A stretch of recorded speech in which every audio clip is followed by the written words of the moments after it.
session. And all board members are present except for Director Atkinson. So I'm going to hand it over to Superintendent Thomas for the purpose and agenda for tonight's meeting. Thank you, Chair France, board directors.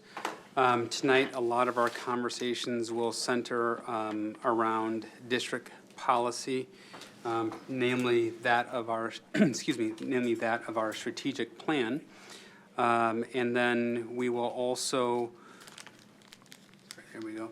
And then we will also discuss some of the financial options for the levy, giving you a sense of some of the things that we were considering. I think there was a request for a multi-year rollout as well, a 5-year forecast based upon each scenario.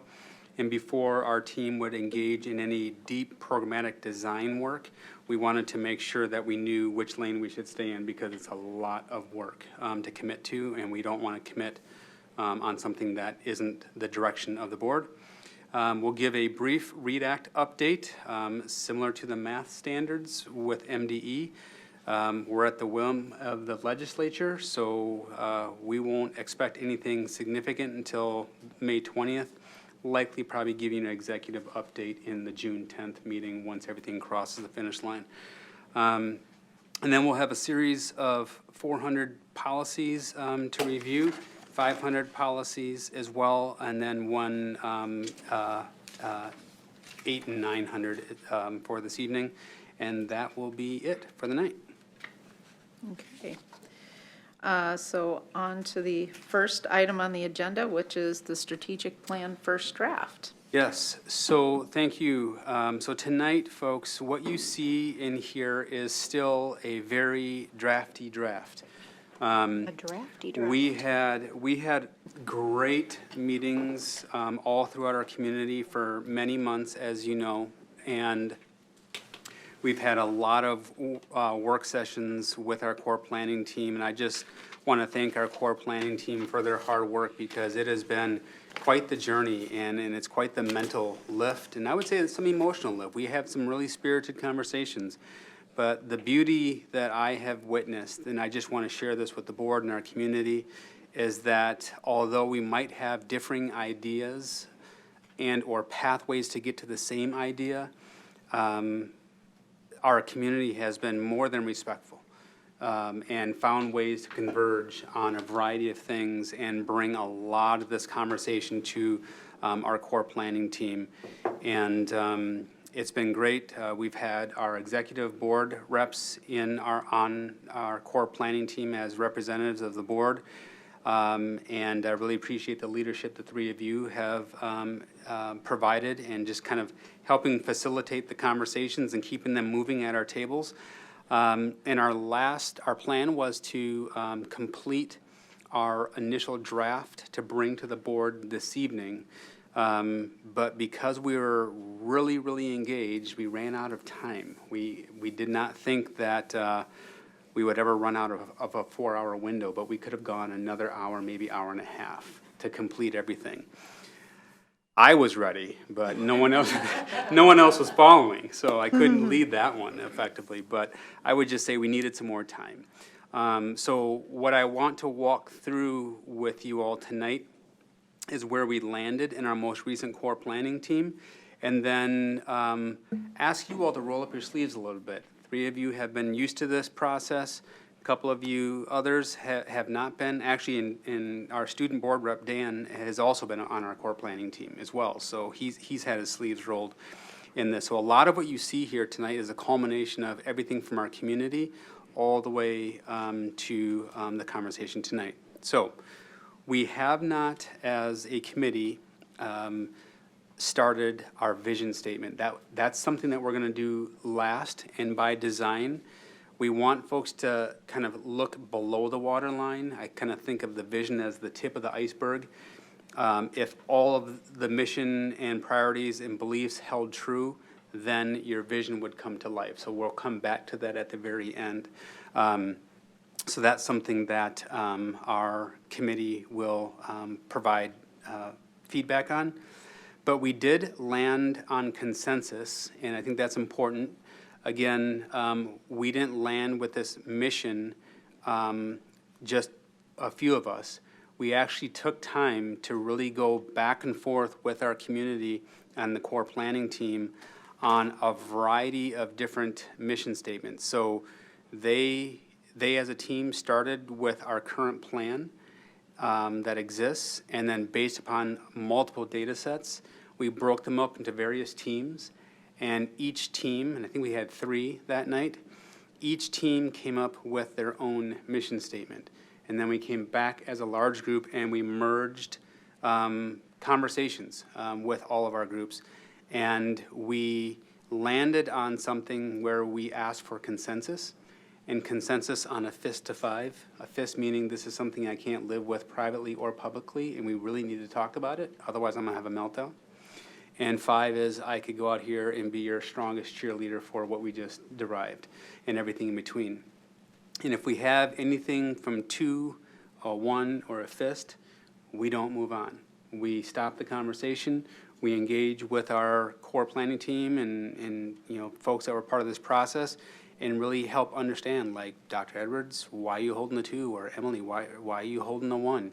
Tell us a little bit about that, and what would it take to get you from a 2 to a 3?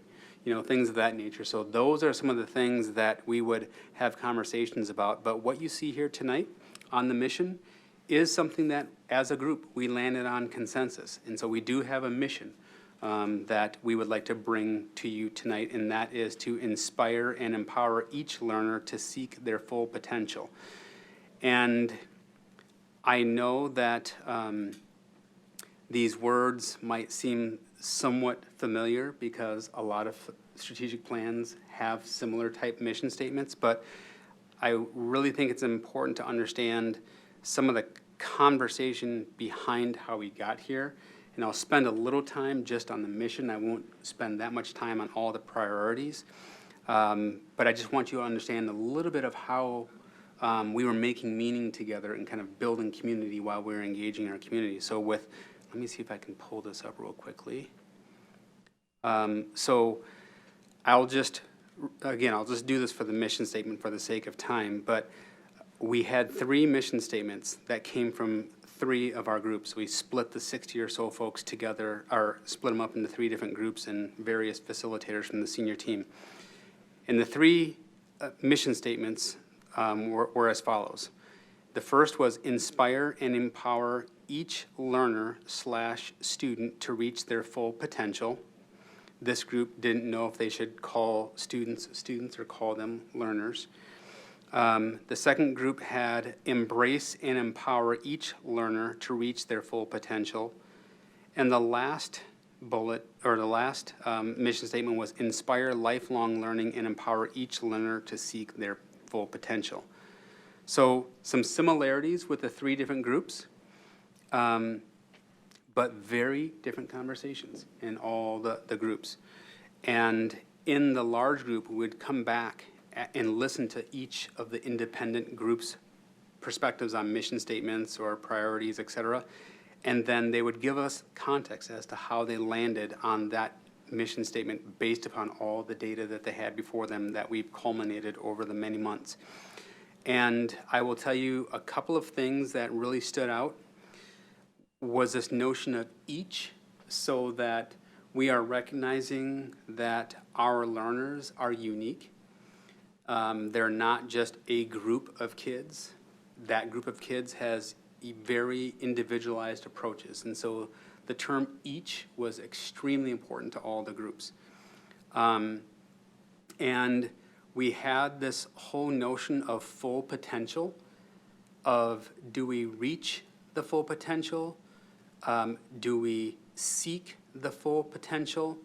What is realize, I think, was the third. Do we realize our potential? And there were some nuances also that another member of a group brought up, that this lifelong learning process doesn't necessarily translate into other aspects of community, different cultural groups, et cetera. They have the example that was given in the Somali culture, for example. They have very finite and kind of disjointed learning processes. So K-12, we only think about K-12. Lifelong learning is, we don't think like that. We only think K-12 and your responsibility within your scope of a K-12 school district. If my student chooses to go to college, then I will segment my learning expectations to the college experience. I don't think about K-12 anymore. I'm thinking about the college experience and so forth. Or I'm going into the job, then that means I've gotten everything I needed, and they don't necessarily equate the learning on the job as learning in the classroom. So it was very interesting conversations that groups were having with one another. But we felt we still wanted to capture this notion of lifelong learning because that was a theme that came out in a lot of our community engagement sessions. So how do we say that in a way that's also accessible? And that was another caveat that we are ensuring that the language that we were using and landing on was neutral enough where everyone could see themselves in the language, and that it also has staying power for many years to come, but substantive enough that it conveyed the spirit of what we were trying to capture, from our community as well. I think we all know there are certain words that can charge up a variety of emotions in not so good ways. Not that they're bad words, but how certain words may have been co-opted, politicized, et cetera. So how do we say certain things in ways that kind of bring the conversation and everyone to that conversation? So when we landed on inspire and empower, we felt as a group that if someone is inspired, they are naturally going to be seeking their full potential. And that's how those two words kind of dovetailed together. And if you're in this process of seeking your full potential, only that person will know when they've realized or reached that. That's to that person. But that seeking is a process. It's not static. It's not, you don't find it necessarily and then you're done. So we felt seeking also captured lifelong learning in a way that is active. And then empower each learner. And I'll just focus on empower and learner because I talked about each. We went back and forth on learner versus student in the mission statement, because the mission is the big overarching statement. And we were sharing and having our core planning team consider, we service traditionally K through 12. That's what a lot of people will think of. Probably 80% of the public thinks of K through 12. But we challenged the group to consider PK through 22 because we have early childhood. We service students who are receiving various special education support up through the age of 22. But then we also have a state-required robust community education. And we have adults in our community who are doing adult basic ed or adult EL classes or painting, art classes, cooking classes. They too are learners. And we are a service and a value add to the community, as Joel Dahl, our Director of Community Ed says, from birth to earth and everything in between. We service the continuum of whoever is in our community. And I just think it's really important for the board and our community to understand, in this case, we broadened out the subject to be learner because student felt more traditional K-12, but our mission is beyond just your traditional K-12. We wanted to capture the full breadth of who we serve. And then lastly, this notion about empowering also gave agency to that learner to take ownership for their learner. They did feel that without that term, empower, and if we're using the word student, it is I have knowledge imparting to the student. Student is more automatically just receiving knowledge. They don't have ownership. They don't have agency. And so we felt learner and empower were two words that we felt really captured the spirit of what the group was trying to convey and what we heard throughout our community. So what you have before you tonight is the recommendation from the core planning team for our new district mission, and that is to inspire and empower each learner to seek their full potential. So I'll pause there, Chair, because I opened up a lot of context. I won't do the same for all of these areas, but I wanted to just. My first concern is what we're showing up there is different.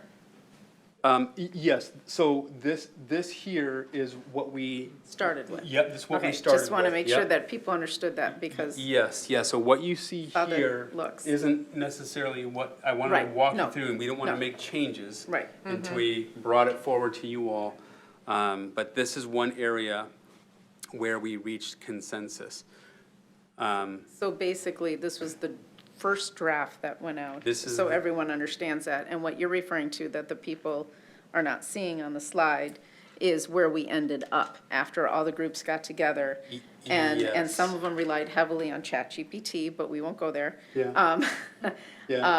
But yeah, so that everyone understands, starting and then finishing after all the Yeah. groups broke out and reviewed and Yeah. really thought about, and again, the board directors that were there were listening mostly. Yeah, But what was amazing to me is that the people really spelled it out and put themselves in this to say, are we going to be proud if we're part of a community or school district? yeah. And what we want the mission to say and what we think it says to everyone equally if they Right. look at it. So open it up. And So I- just the mission so far. Just the mission. Okay, can I dabble? Yes, yeah. Thank you. See, I'm pivoting.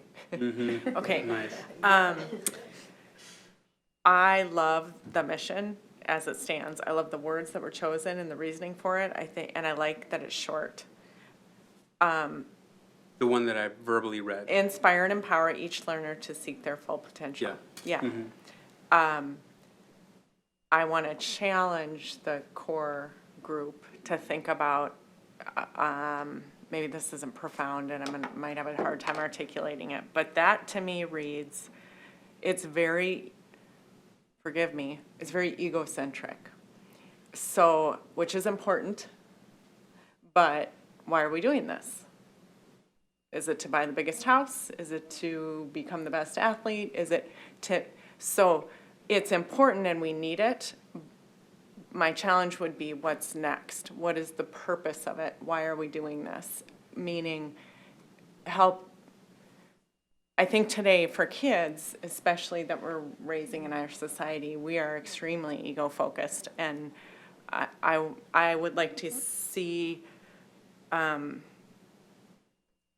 think it's great, so I don't want to say it's not great, but my challenge back is, again, for what purpose? Why? To contribute to a greater good? Do we want to go in? Like, I don't know if we want to go there. You know, maybe we want to go there, but I'm asking the question. And to contribute to, you know, making the community better, which we dabble in that as we go down and look at it. And I see at the bottom our beliefs, our stewardship. That's why, right? Respect, unity, accountability. But I feel like part of that to help kids understand, and all of us as supporters of kids, for what? So I can be the best? Big deal. So I'm the best.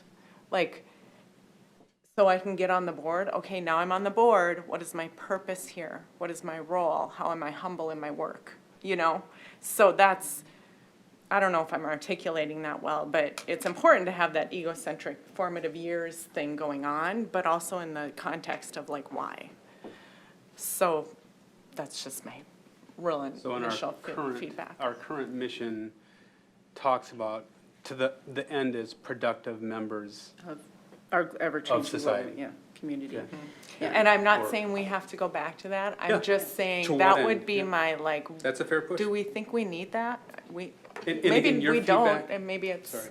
Your feedback as a board tonight is feedback that we'll be bringing back to the core planning team in 2 weeks. So that's, and Christy, are you capturing some of the, I'm capturing too, and you're capturing too? Okay, so we'll be capturing this, and so we'll be bringing that back for consideration before we come back with the final one in June. So I just want to add that the group that I was in was very vocal about that very same thing. There's confusion whether that went into the mission to the global good, and then, vision, I'm sorry, and because we did not get to the vision, by the way, when we were there. A lot of people in the community had homework assignments, and they came back, and they were very focused on that, being productive, being a productive member of our ever-changing global community, but they wanted to shorten the ever-changing global community to also be a little bit less Yeah. wordy. And so there was a lot of discussion about when you go with the mission, and something that I didn't come to a conclusion on. So, but I think it's interesting you brought that up, because there was a lot of thing about definition of potential and what does potential apply to. And do you ever really reach your potential if because a lot of us change careers mid whatever. So seeking, we want somebody to stay perpetually curious, is what I heard. And that resonates. Like, I hear that when I read it. And empowered to do something, but are we supposed to indicate, and this is a question that we all need to answer because we're going to be voting on this at some point in time, is what are we inspiring, empowering to do?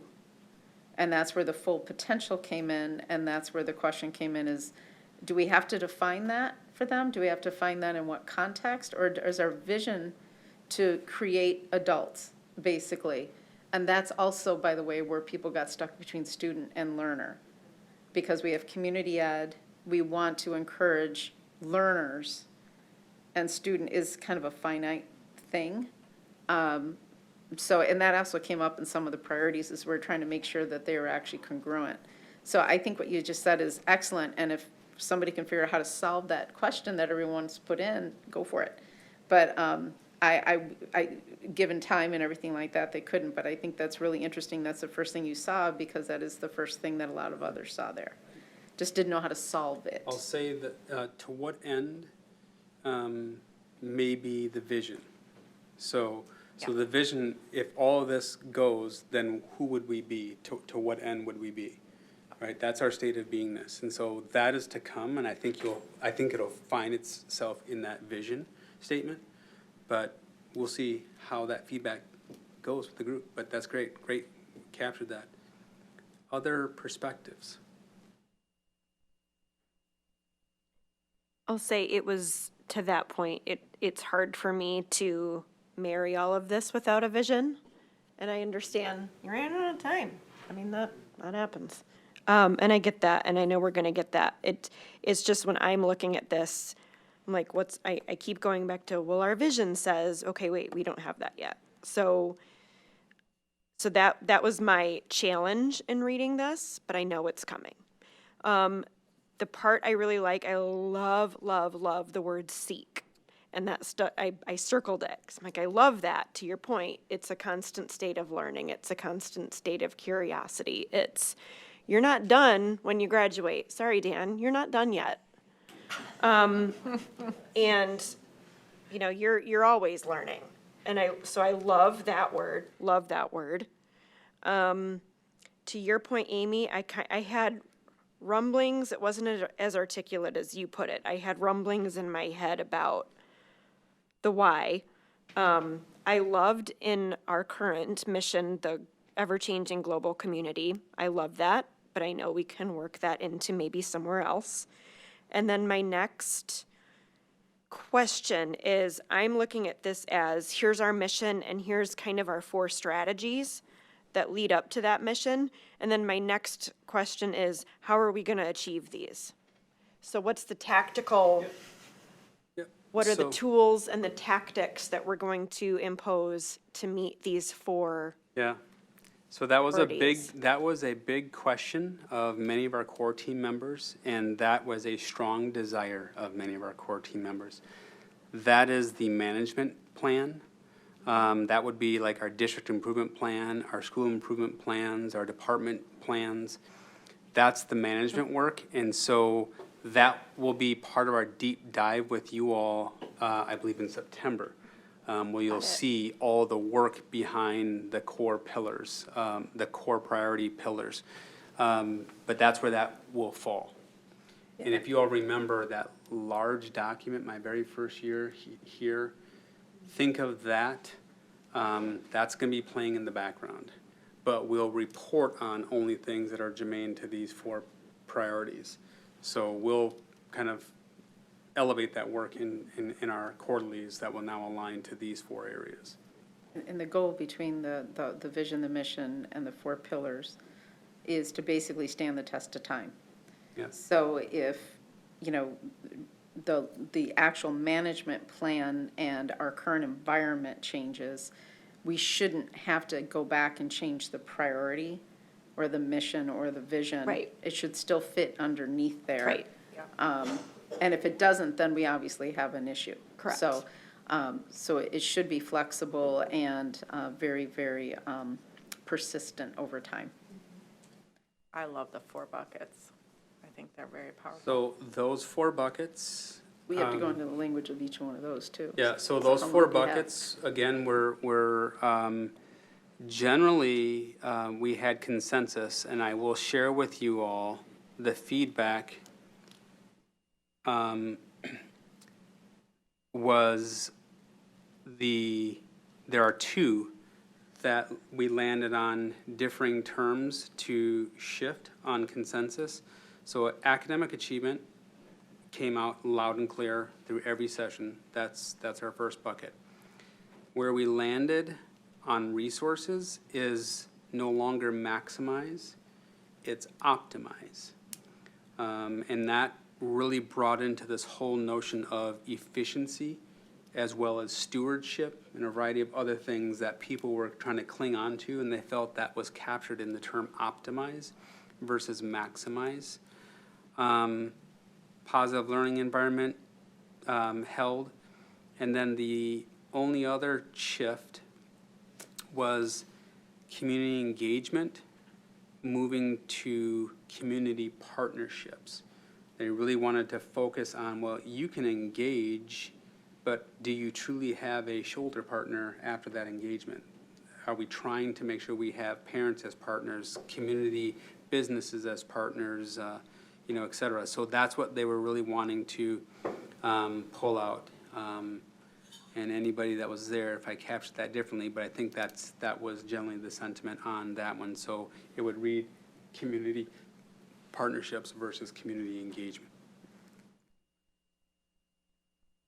That was a big conversation. I will say that under the academic achievement, where we have challenging and parentheses, there was Yeah. a parent desire to have rigor and a student desire to have the word challenging, because rigor was a little bit more intimidating and a little bit more stoic in its definition. And then there was a lot of conversation about instruction versus curriculum, because instruction is a one-way. That was in my group. When you get a box that you got to put together, you get instructions. There's not feedback going back and forth. And so there was some discussion about the use of the word instruction versus another word that would mean it was more continuous learning or bidirectional. And then the community engagement versus partnership. And then I think that was the big one. I think that took Yeah. a lot of time. So we had 3 different iterations of this, again, similar to the mission. We did land on consensus that night on just this area. We didn't get to the other 3. And it reads, students receive challenging and relevant instruction for the unique learning needs and goals to develop essential skills to be successful. That's a merger of the 3 different groups. And what you see here were the conversation starters that we as an admin team brought to the core planning team. And I think that's on your board documents. Oh, yeah, you have the other, okay, yeah. So you have the merge. That's the only one that's merged. Everything else, yeah, so that's the only one that we reached verbal consensus on. So to Mary's point, challenging versus rigor, this is actually still the unsolved language. I will say what we heard, and I'll let any of my colleagues speak to this too, and any of you that were at community sessions, rigor was everywhere in every community session. It was a big term that I heard in data sets too. We did have a student that talked about, as Chair France just noted, and so my wondering is, because that word was a really common word in all of our community engagement sessions, will that omission be something that really makes it appear as we missed the mark? So, Can I just make, I mean, you were there, they brought up the definition of challenging versus rigor too, and rigor was a much more book-ended type of definition. But I don't know, I know we put it in parentheses here, and I don't really, I was only part of one group, so I wasn't walking around between groups like you were. yeah, and it came out in the large group discussion, and just to be honest with the entire board, we had folks chat GPTing terms, Googling terms, and debating definitions. I mean, it was lively. It was really actually quite fun to see how a lot of our conversations can be shaped. But yeah, I think someone had shared some definition that rigor was more. Did you find it? Do you want to share it? Oh, stereo. Much obliged. It was kind of talking about how rigor is more about output and like what we're giving the students, while challenge is more about input and kind of from their perspective. Yeah. So. Totally what I just Googled. Yeah. Same. So this is a bit of the word. There's like Yeah. a negativity almost with the word, which is funny because in the session that I was in, I didn't feel that at all, but now I can understand why a student might feel that way. Yeah. So we should probably be mindful of that. We can capture it in another way. Yeah.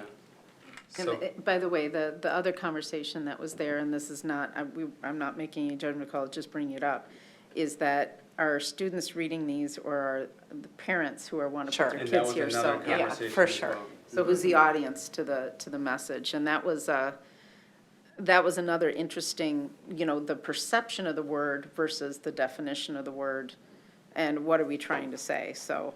And this, now, and I could be wrong, and with all due respect to our student who shared that evening, I'm curious what percentage of our students actually have read and kind of align their work to our strategic plan. Yeah. This is really an adult-facing document, a business or partner or parent-facing document. So I appreciate that perspective, and I actually appreciate that definition of inputs versus outputs too. It challenged my thinking on that term. So just want you all to know that this is one that is pretty much done minus that term, and I think the committee will have to come back with, solidifying that term on that one. I would like to ask Dan, especially with how involved you are, student council, board, board represent, have you, prior to this whole process, have you looked at our vision, mission, priorities?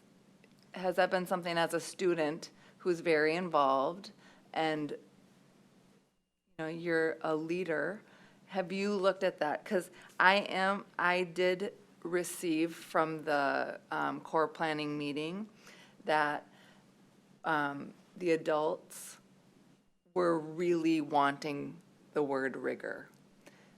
They Okay. were really wanting the word, and they were receptive to the student and listened to that. But there was a couple, where it was like, we want it to say rigorous. And so I'm just curious, it was just mentioned that, how often, this is probably more a document that is parent-facing, community facing more than student facing, and I was just wondering what you thought on that. You might have to steal this. Thank you. If I'm being completely honest, prior to this, that is not something I looked at, but that might also just because it's something I didn't know to look for. Sure.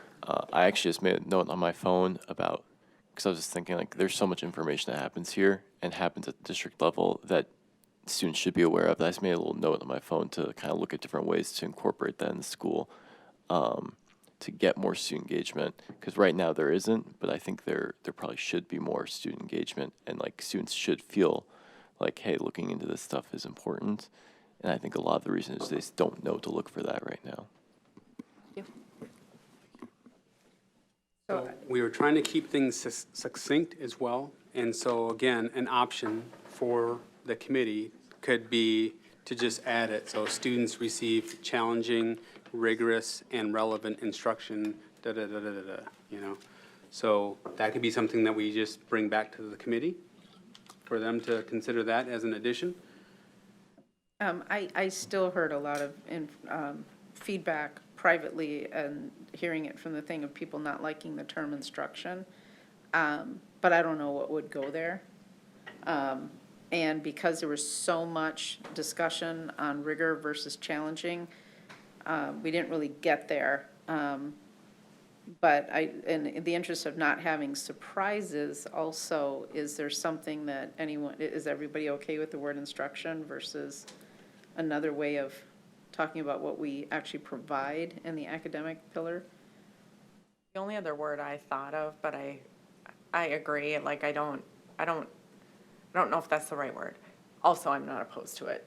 We are, there's an element of instruction going on. In fact, there's a lot of it. But the other word I thought of was experiences.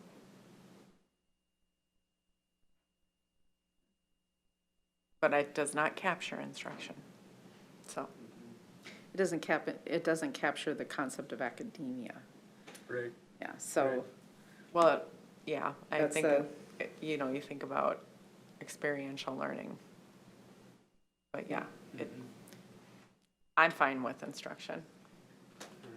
I think one person was very up on it, and they kept on thinking of something they got from IKEA and trying to put it together, and then reading Well, the if we're instructions one relating way. it to IKEA instructions, it's rigorous. gonna be a hard no. Yeah.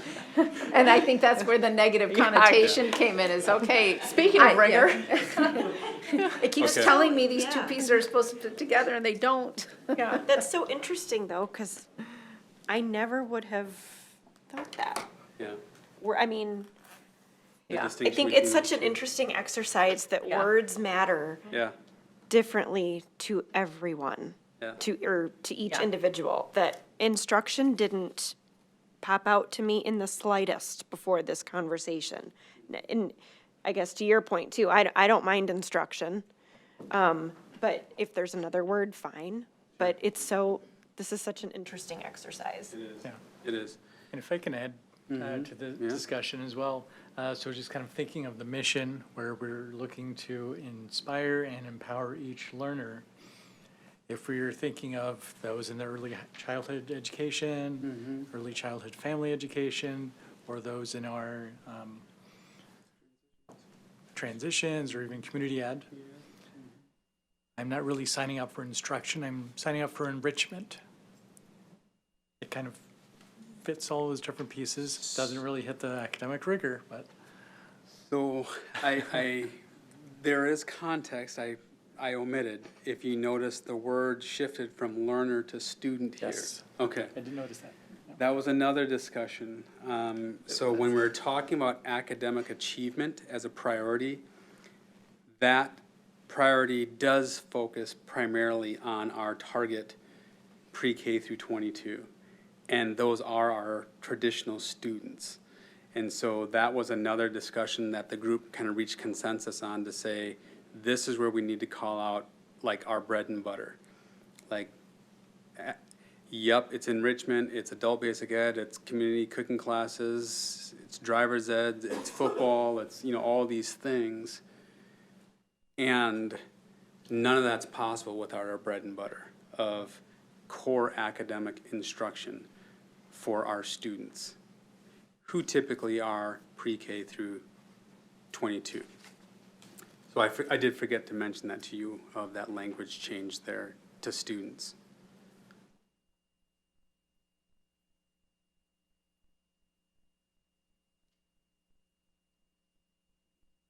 So if I may, so I've just added rigor to bring back to our community core planning team, because we're also going to be building out a community survey for this draft as well. So for our purposes, because we're going to continue to do more work, we just wanted to get some kind of guidance from you on this initial drafting. Christy, quick question for you. I have the notes for all the other priorities on that Google Drive. Can I access that there, or can I plug up my computer there and I'd be good to go? Okay. So this is a study session, but / work session. So there is going to be a little bit of rolling up your sleeves, because I would like to try to find some direction on where the group landed with the other priorities, and have you synthesize some things for us to bring back.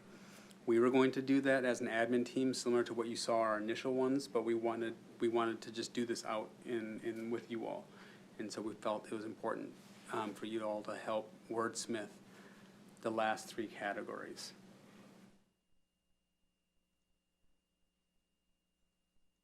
While she's bringing that up, did you want to start going over them? So Yeah, so our first one, again, we moved from maximize to optimize. So if you're a visual learner, I apologize, but I'll just read you the statements that came from each 3 group. Group 1, prioritize effective and efficient governance, administration, and partnerships. That's what theirs was. Group 2, provide excellence in governance, administration, internal collaboration, and efficient resource allocation. And Group 3, PLSAS prioritizes excellence in staff, administration, governance, and partnerships, emphasizing efficient and effective resource allocation. So this notion of optimizing our resources, and resources could be financial, curricular, human resources, et cetera. Optimize meaning stewardship, efficiency, I would also say utilization of that, so that's captured in there. And now it's a matter of, with that being the heading, these are the 3 statements that they've pulled together. How do we merge the 3 into one statement? So I think we're just a step away from getting this pulled up. can I make a comment? Yeah, please. So we couldn't figure out, in the group that I was listening in on and following that evening, we couldn't really come together with Thanks, Christy. what was happening, but I think the common denominators, and this is my term that I was using, is that we want an active statement that avoids word salad. Because we're trying to all put together every single possible, multi-syllable word in there that would kind of fulfill this area of what we're doing with what our definition of resources are. And we didn't come to that conclusion. They were still putting those words into there, but at the end of the day, this wasn't supposed to be like a catch-all.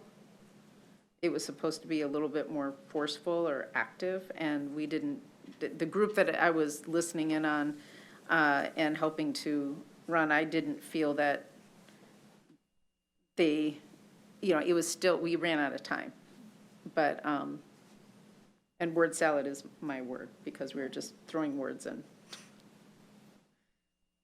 So up on the screen here, you have in the under optimize resources, you see the 3 statements.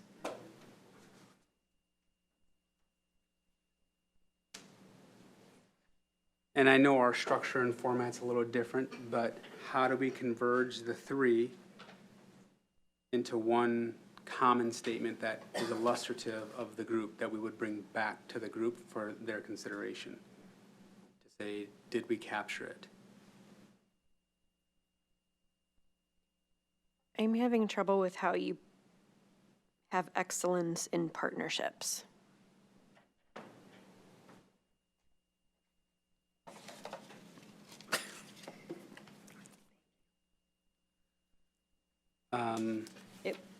The one I'm looking at, it says, "We prioritize excellence in governance, administration, and partnerships."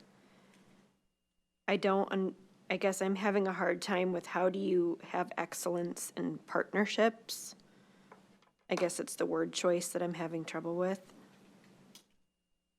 And I do kind of feel like this is a bit, I'm sorry, I'm still confused which draft I'm supposed to be looking at. I'm looking On at the my- screen, yep, on the Okay. screen. Yeah, so, yeah, the stuff on the screen is where the groups landed, not the, what's in, we didn't get a chance to get to the Got it. second, third, and fourth that are on the visual. That's right, you said that. Okay, I apologize. Where'd it go? Sorry, I realized Yep. I'm signed in now, so.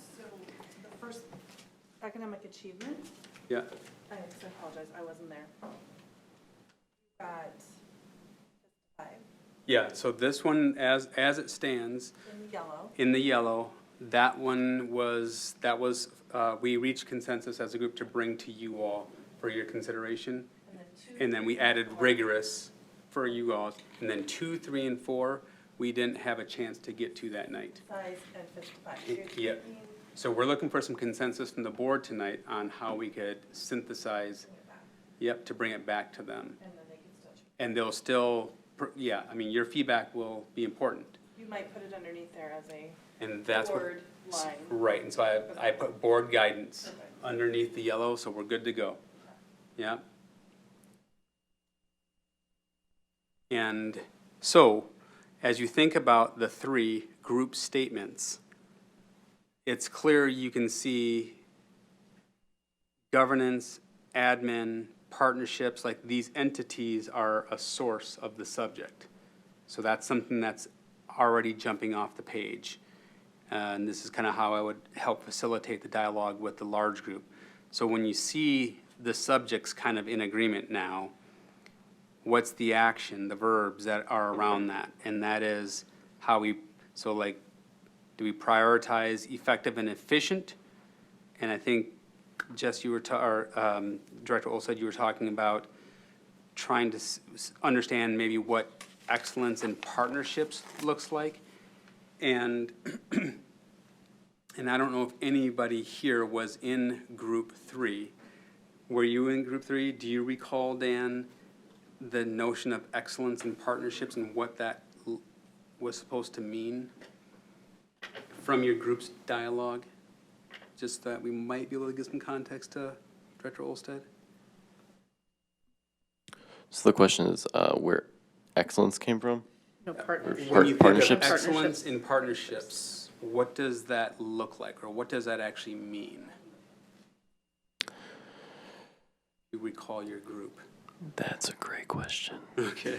Yeah, it's Yeah, a so, little bit. yeah, Something to consider, if we can't remember how we. Well, can I just say, having trouble I quantifying remember, it. I wasn't in group Okay. 3, but I walked around quite a bit. Weren't you in group 3, Director? Well, we had the Blaine? share Okay. outs. I was in Yeah. group 1. We had the big Right. share outs.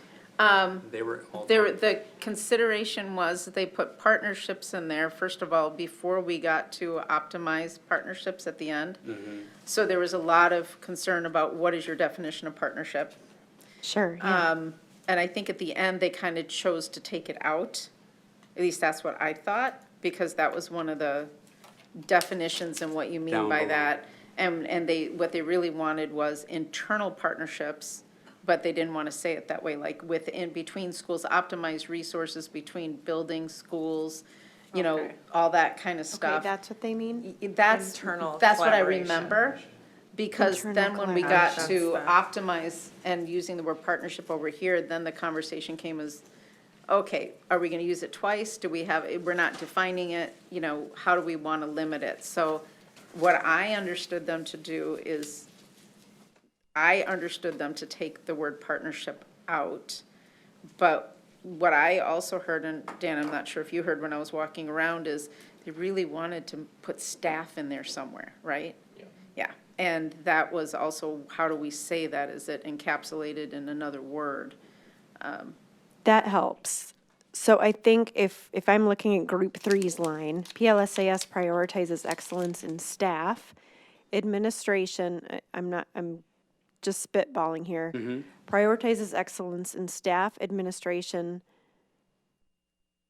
Governance isn't really, because you're looking at like staff is a team, as a group. Administration is a team, as a group. Governance is not a team or a group. The board. Okay, then I'd say board. Because emphasizing efficient and effective collaboration between all, or something like that, because partnerships is confusing to me. Okay. I think Director Velasquez, Director Crosby, I think you said at the same time, like collaboration. So Internal. Collaboration. I think instead of Group two. governance, can we say board? Group 2 speaks to internal collaboration and doesn't have the term partnership. I'm wondering, can you start in this space as a board to wordsmith, or did we omit something else in the others if we start there? Can I ask a question in general? Because something that, of course, we do this in the corporate world all the time, but instead of trying to rearrange or try to figure out what people meant, and that was kind of the struggle with some of the groups, because we started off with the draft, and they immediately tried to rearrange the Sure, words. yeah. Yep. What does it really mean to optimize our resources Well, and without looking at Exactly. the words? to that end, what resources? I guess that was this is the one I struggled with the most, realizing I was reading something that wasn't really real. But optimize resources.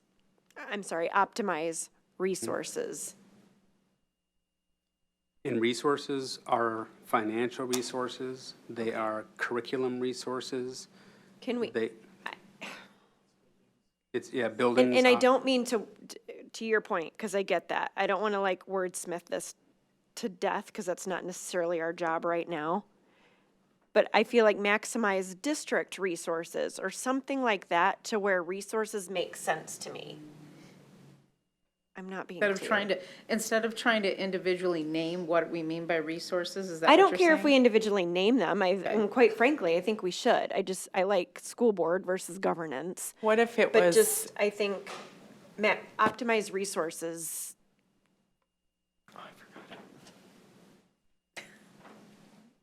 I had one. Sorry. No, it was probably terrible. I bet it wasn't. Optimize district resources through excellent internal collaboration.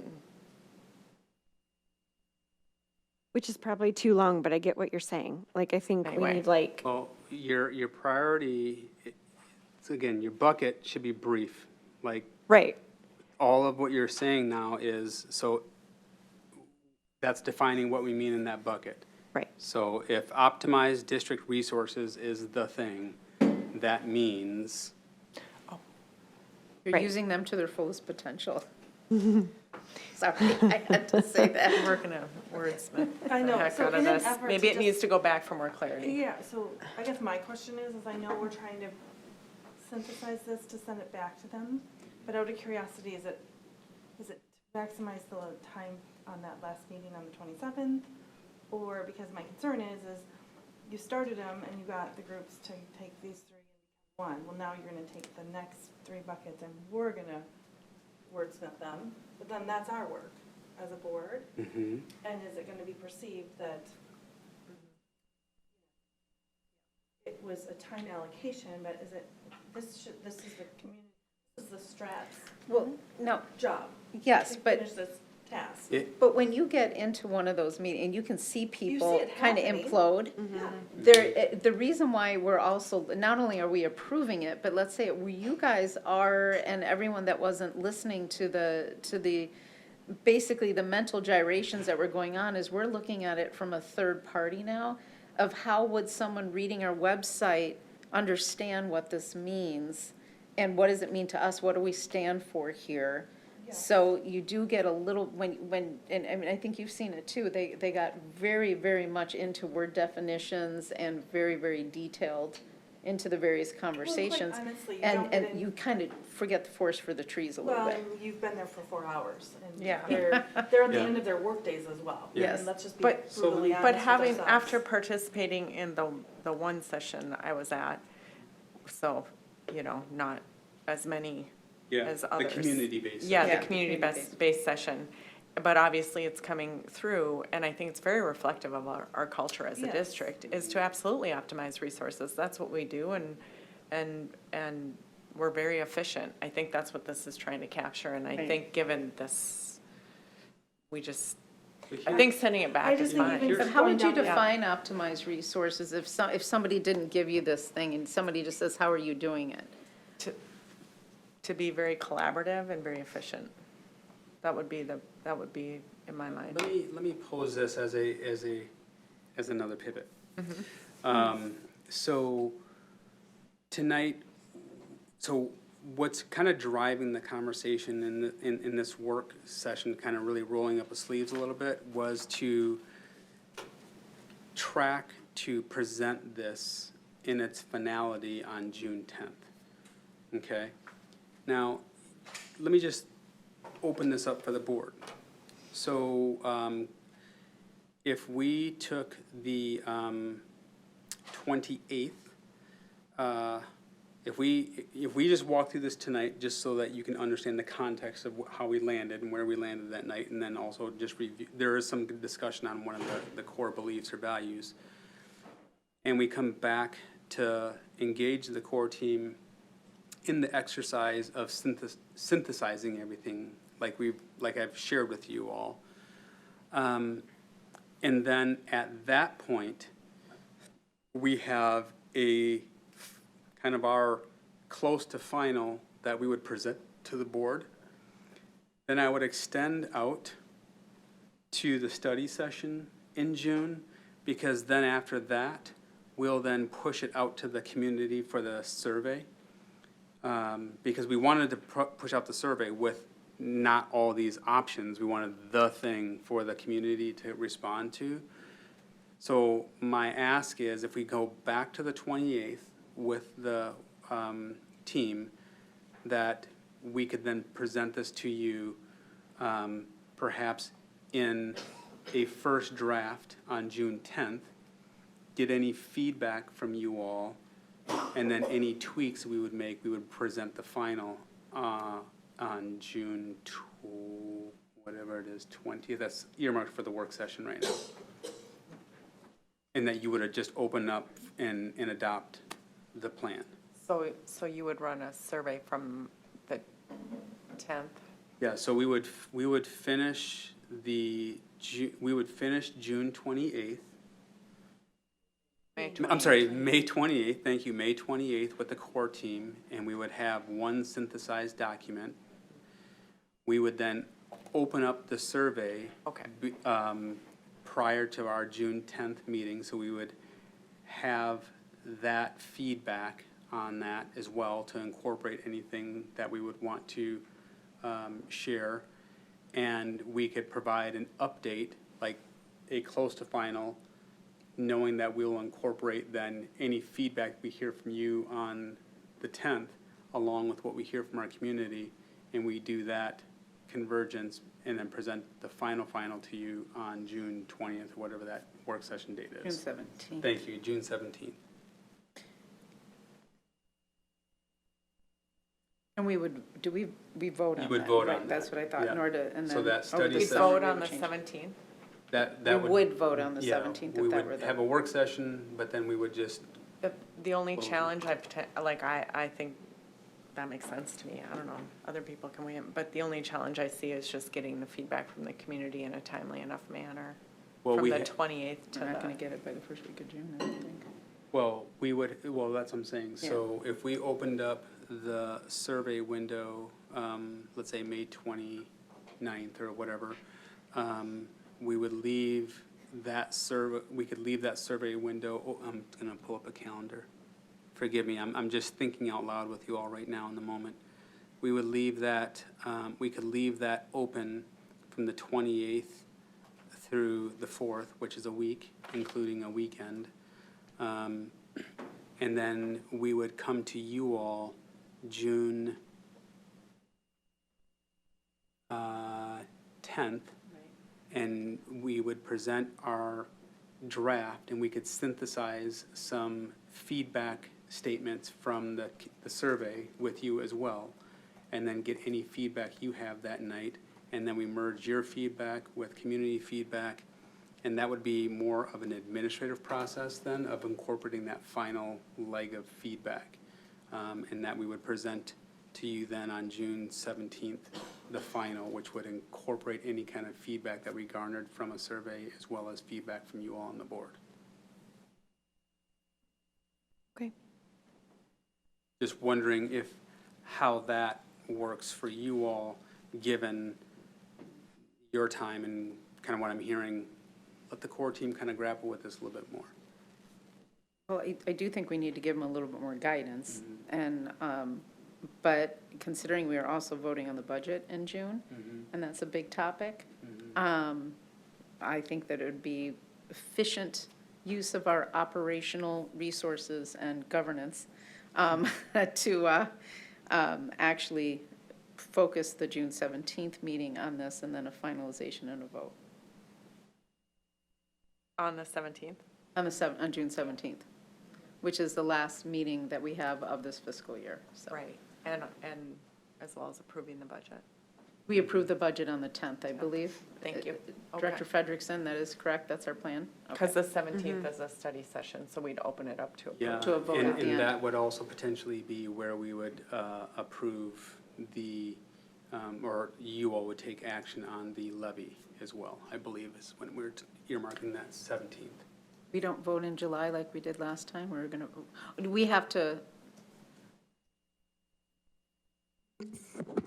We need approval just to say that we are going forward. There's other paperwork to fill out in July, but we have to notify MDE by, I think it's June 15th. There's some stipulations that we have to Yeah, meet. so so we June would 10th. vote, we would actually decide as a board to do that, but then vote on the content of the levy in July? Yes. Okay. And before, I don't believe we voted on just announcing it to MDE. We didn't, because you can always withdraw it in July, but you want to do it 2 times. Okay, is that okay with everybody? So I apologize for kind of shifting the approach for tonight, but I just want to get a sense. If I could just recap and then just get kind of directional thumbs from the board. I'm hearing that it would be more valuable of time to bring, to finish with the core team as we've done the first couple that we've shared with you all.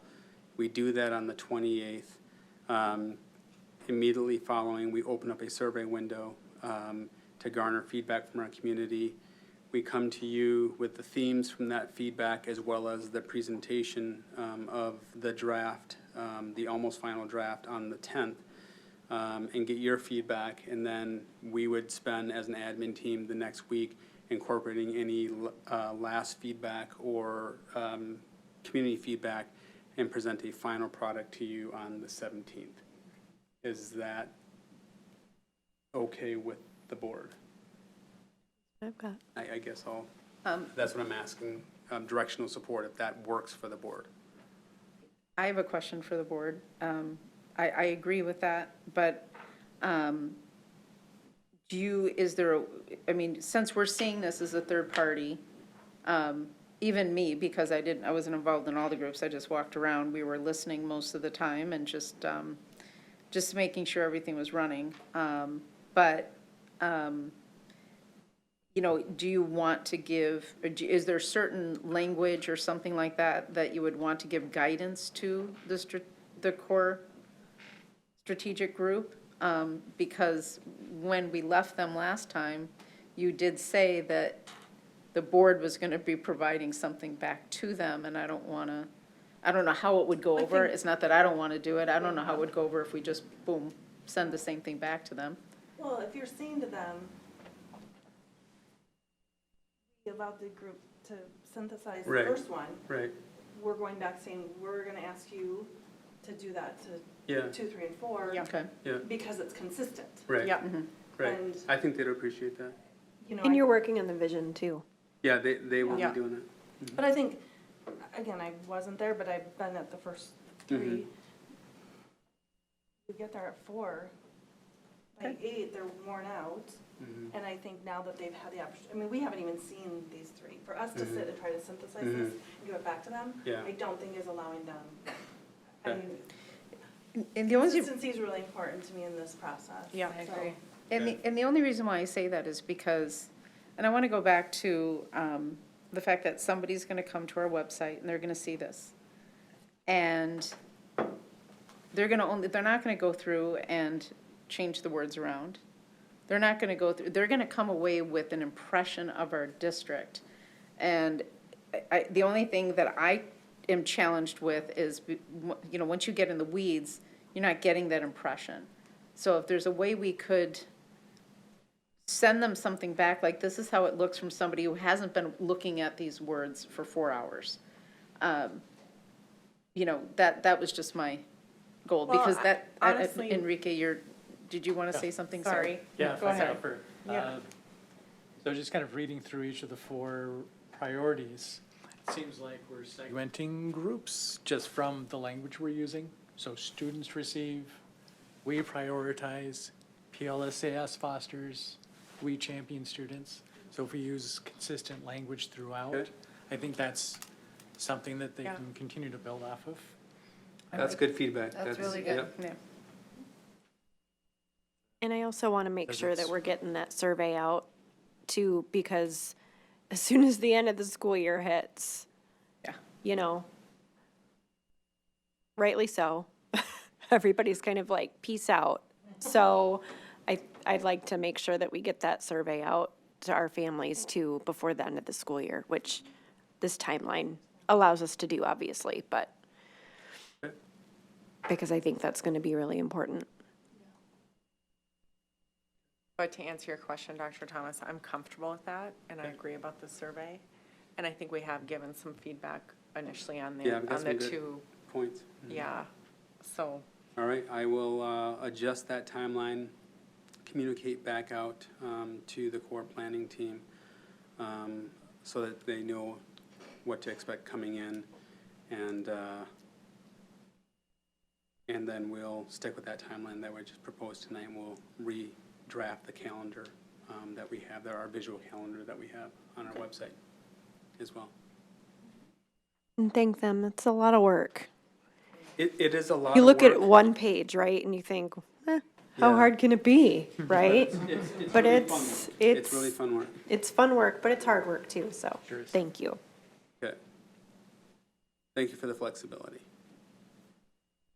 Okay, so the bottom line is that we're looking for not only the survey feedback, but us to finalize and vote on this on June 17th. Correct. Okay. So are we on to the next agenda item? Because We are, Chair. obviously Liz is. Yes. Yes. Okay. Just coming out for a cool down break. All right. If I may, Please. so tonight, we wanted to go over in greater detail some of the financial scenarios for the levy.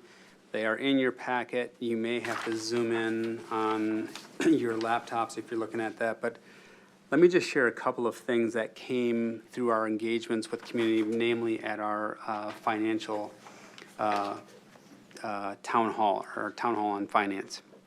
So as we're looking at the variety of scenarios, our community,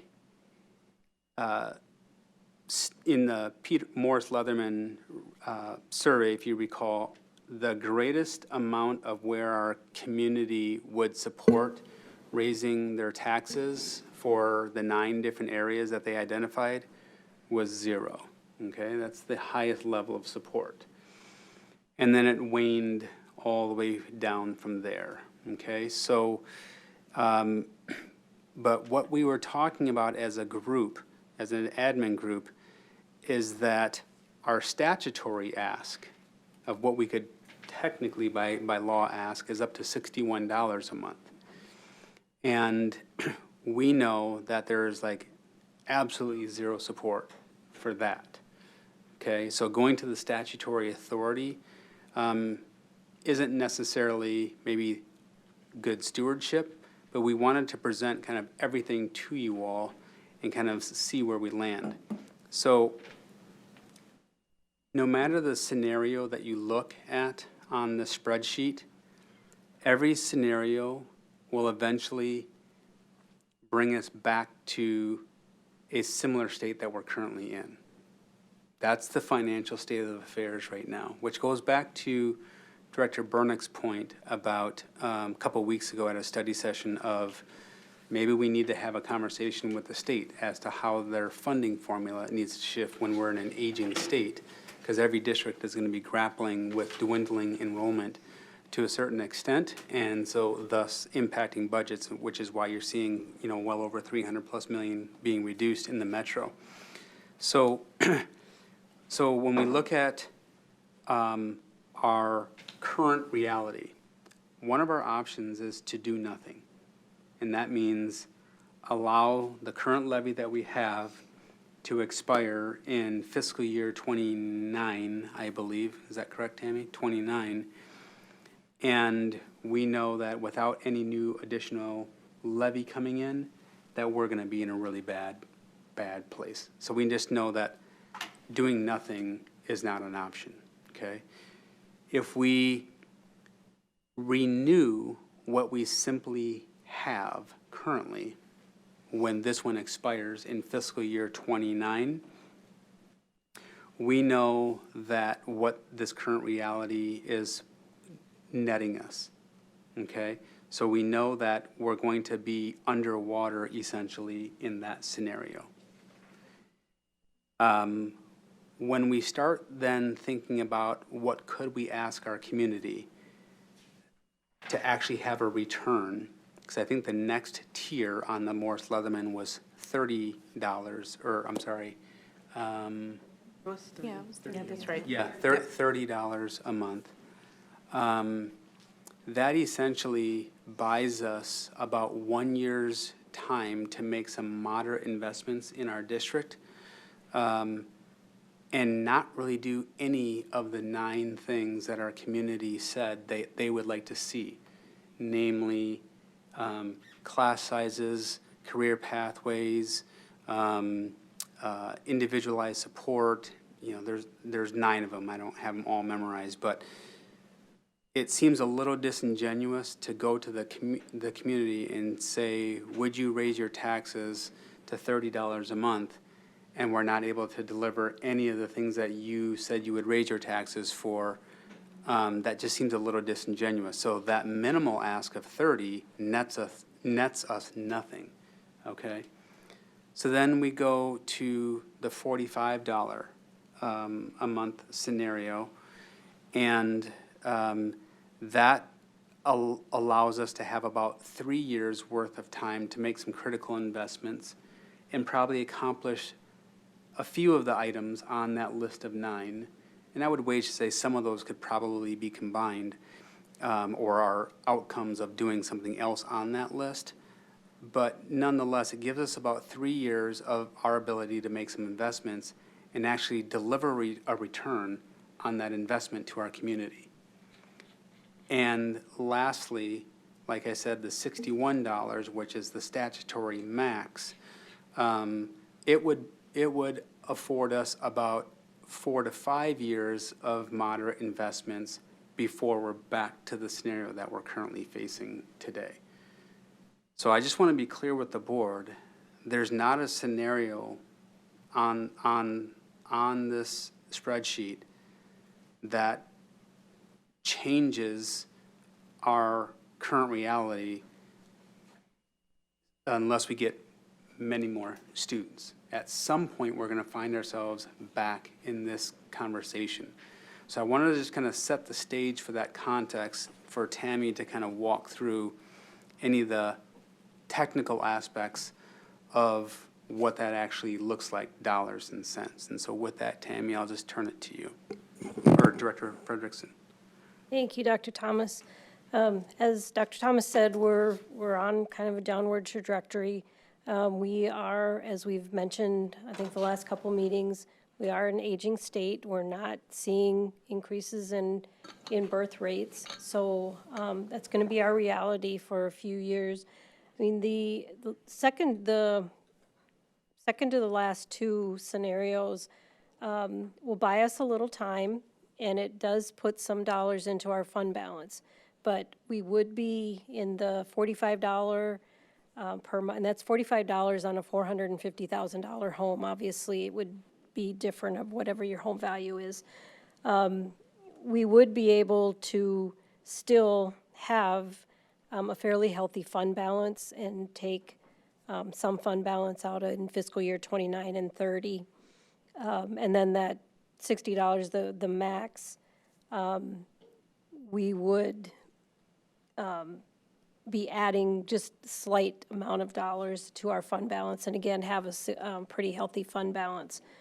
But again, our trajectory, without making some decisions about spending, one of the things you'll see in all of these scenarios is the expenses are remaining the same.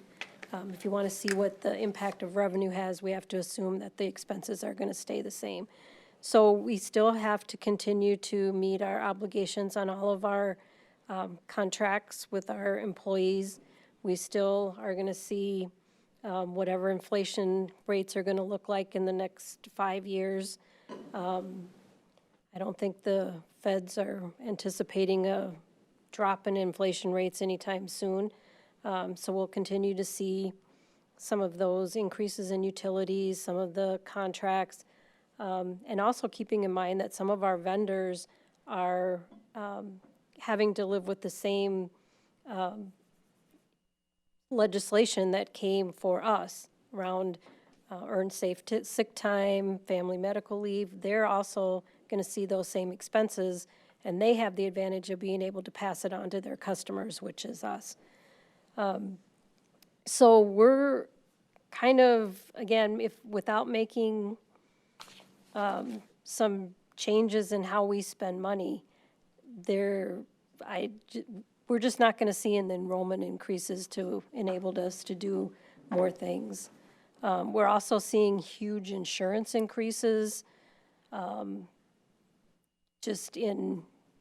think one of the things that I heard recently was with all of the storms that have been happening, the tornadoes that have been going through, and there's billions of dollars worth of damage. I just at a conference last week, and insurance companies are spending about $1.25 for every dollar that they're bringing in on premiums.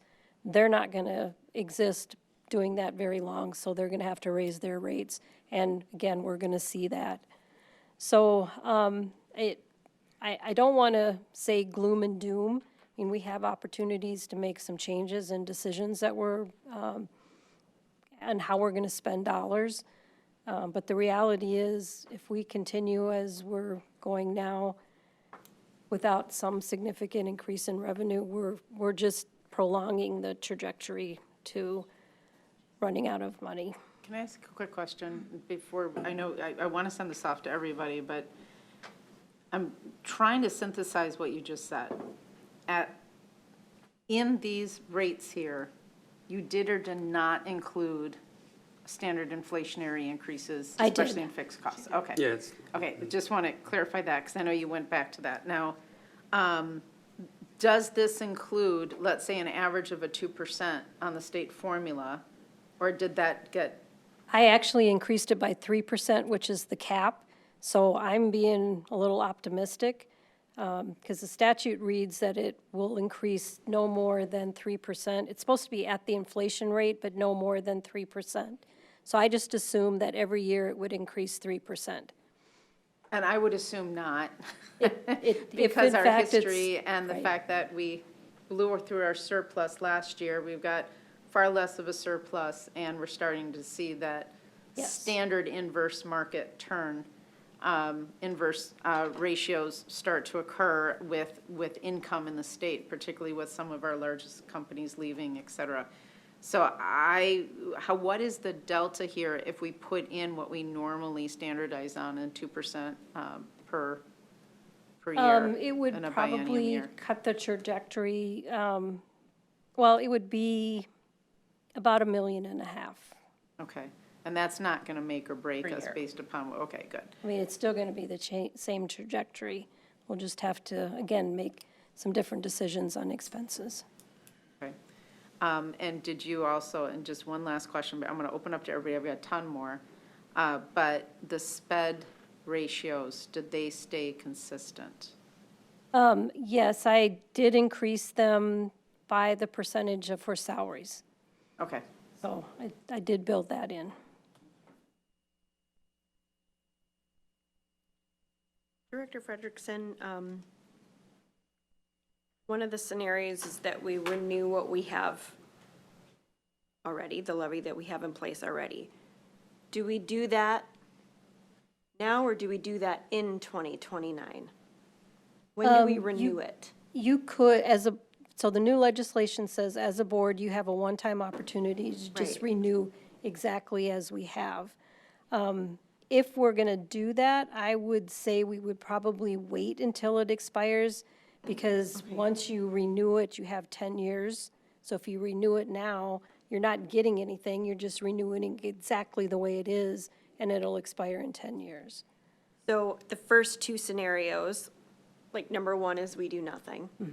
Number two, really, 1B. we don't do anything until, 29, when you renew it 29. exactly the way it is now. okay. So you're the just first two gonna- scenarios, frankly, we do nothing Other than the official renew it in 29, correct? in 29.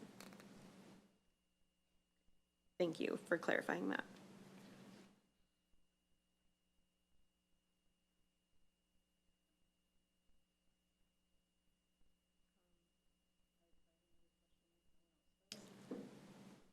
I have one more, but go ahead. no, please, go ahead, I'm just noticing the silence and, Yep, no, sorry.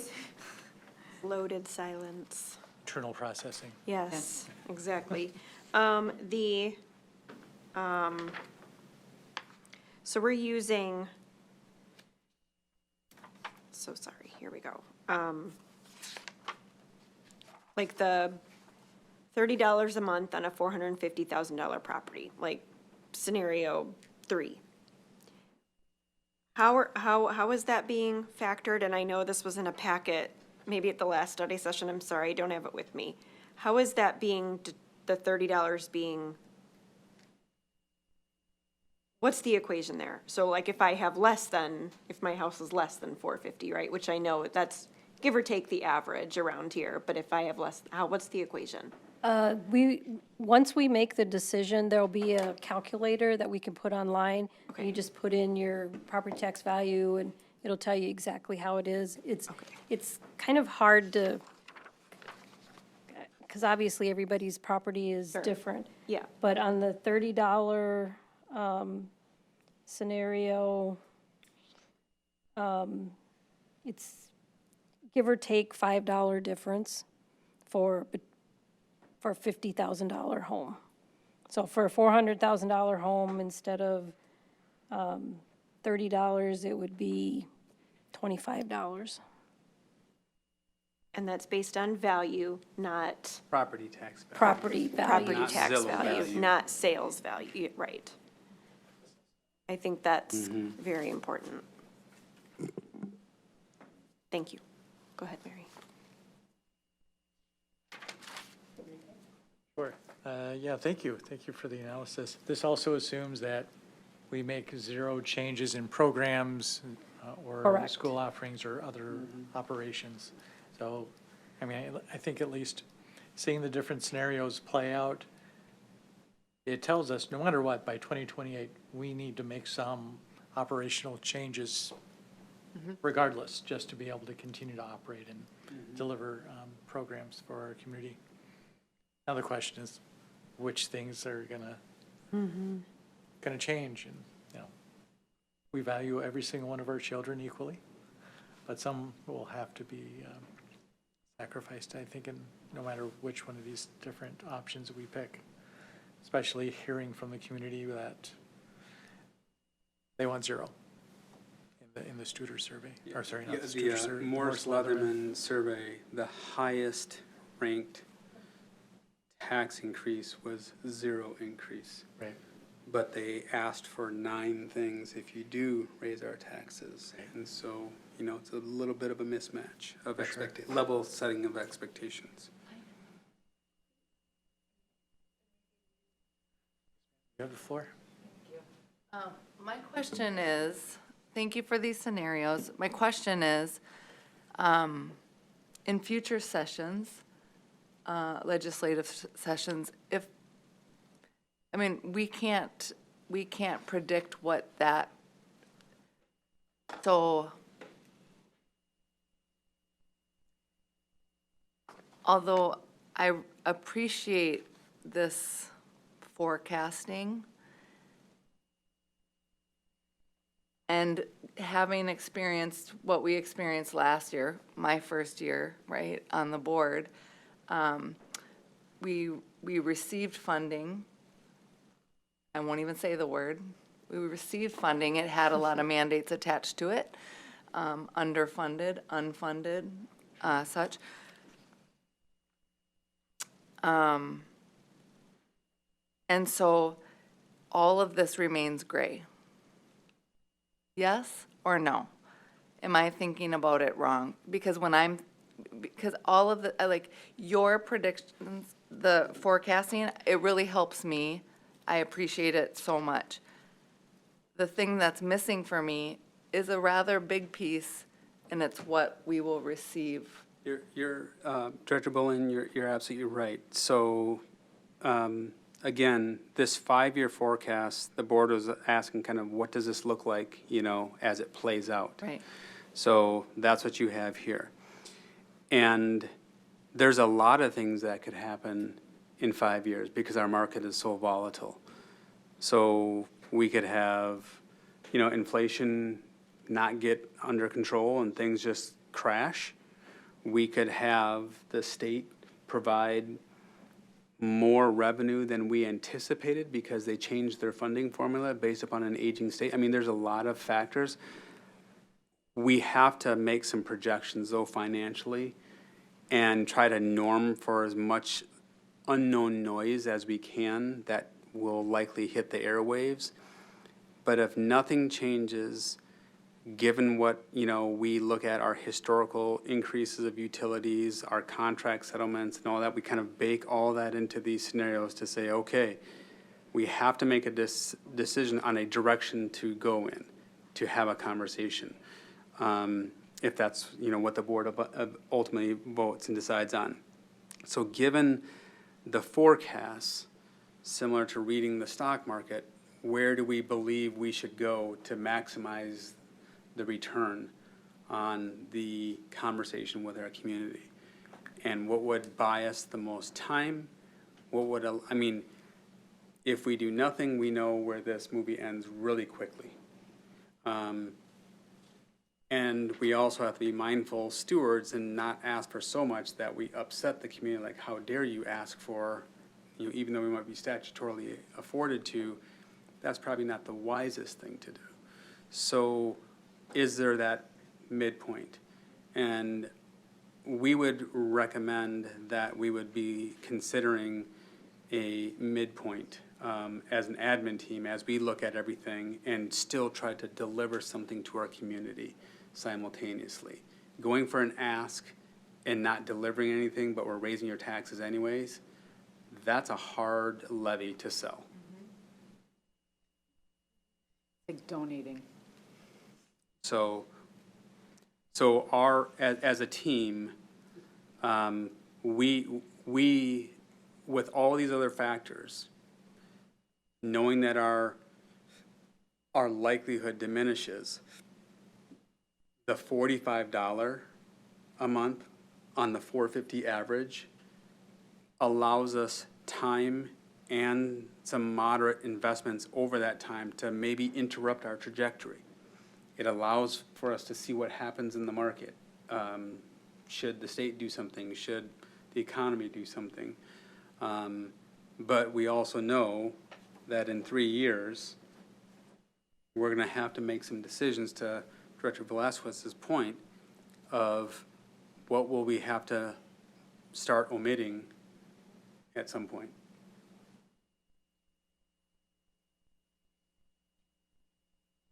So here's where I struggle. Oh, sorry. I'm just kind of curious if in the past couple of years, if there's been a situation like this that's come up where the projections were, all right, if we don't do anything, we're in the red, and if, Yes. like, what Yes. the solutions were then. Well, we got saved by the pandemic and the money coming from the federal and state government.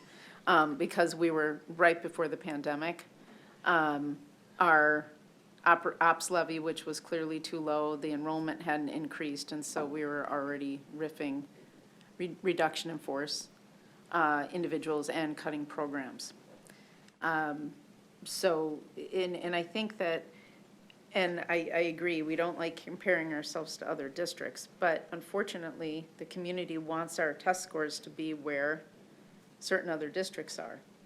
And we're not gonna get there because those other districts have been passing tech levies and ops levies for years on top of them, which is why we spend 2,000 less per student. Actually, I think it's greater than that now. It's right around 2,000, I Okay. think. Yeah. Which is a lot of money when you consider that we're only at, what, 12,000 per student? Or is it less or more? I know the number's changing, I'm not looking, yeah, but I'd have to- basically on we- average, we spend a lot less per student. We also have a cheaper schedule. High school schedule, yeah. Well, middle school too, I think. Yeah. Yeah. Middle school too. So it's really hard to talk about a dollar amount without talking about what we're going to do with the money and how much it really costs to do what the community wants us to do. So if we can say with this dollar amount, we can't do all 9 things because all 9 things are going to cost way and beyond our maximum tax capacity by far. Correct. But if we do one thing really well and it has an impact, will we earn the trust to continue to keep this up? And unfortunately, you know, other districts are far and above that rate. They started that process of levying a little bit and then levying and levying and levying and stuff like that. So and the community receives really good feedback. I mean, when you have a good school district, people want to move here, which, by the way, mitigates some of the spread out of the tax, even if they don't have children, because they know that if it's a district that people want to move to, then everybody benefits because our property values increase. Now, that has other consequences of young people don't want to move in here because we've become cost prohibitive and they don't want to have babies here, but we can get open enrollment in here then, that sort of thing. But to talk about this, and this is where I struggle, first of all, my thing is I would cut down the state to 2% max, because I think that the volatility at the state and our funding there is scarier to me than almost anything, because that can flip on a dime. I would also add in a cushion, because there's a lot of things that happened that we didn't anticipate happening already in the economy, or things went better or worse. So allow a little bit of cushion in there, but actually also start talking about if we did levy at $45, where is that going to get us? What are we going to actually be able to do? Right. And why, and can we live for that? Because if we go there, we go to the community and we say $45 here, or whatever the number ends up being, and we want to accomplish A, we got to make sure we look at the pros and cons of us being able to do A with all the other variables that are completely outside of our control, and be able to have and be able to present earlier now that community wants this. Obviously, they want it at the highest priority level or the maximum efficiency level. we just have to be honest with what we can deliver. Sure. So, That's where I'm struggling with the conversations of, we're gonna spend $45, but we're not talking about what per well, Director so, Velazquez. here's the challenge. So we have the same challenge, and so it takes a lot of human resource power to develop a plan of any sort, as you all know. And so we wanted to just get guidance on, from a dollar standpoint, we will develop the comprehensive plan. I mean, several of us have already been costing and putting out models for a variety of investments of what that return to the community is. But before we get too far down there, we want to kind of know what our cap is. And that's what we're looking for in terms of guidance tonight. You're not voting on it, but we want to know, do you want to go to the statutory authority, or do you want to sit here and do nothing? Like, we just need to know our parameters in the sandbox. And we are ready to then, I think next week we have our kind of full day advance to craft out then the investment plan. So, I believe next Tuesday. But we're looking for some guidance on, our recommendation is to build something out at the $45 level. The rationale is that, Chair, you brought the point, we could go to the statutory cap. We're not going to be able to do all 9 things. So it doesn't even make sense to do that. We also know doing nothing gets us nothing very fast. So we are inclined to ask your support for us to build out a $45 a month plan.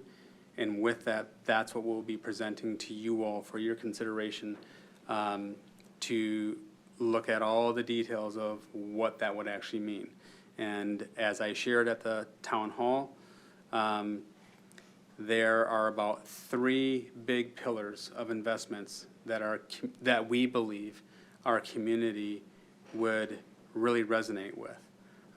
And I would also wage to say that out of those 3, a couple others would be byproducts of doing those 3 well. So in that package that we would be developing. So again, I don't want to task the team to do all this work, and then you're saying, oh no, we would never do all that. We only want you to do $20 a month, and then we've just wasted a lot of time and energy that, So I'm not giving direction, but what I would prefer, because I understand the trickle-down effect. You do one thing really well, and you're gonna have residual benefits in other areas. It's gonna come natural.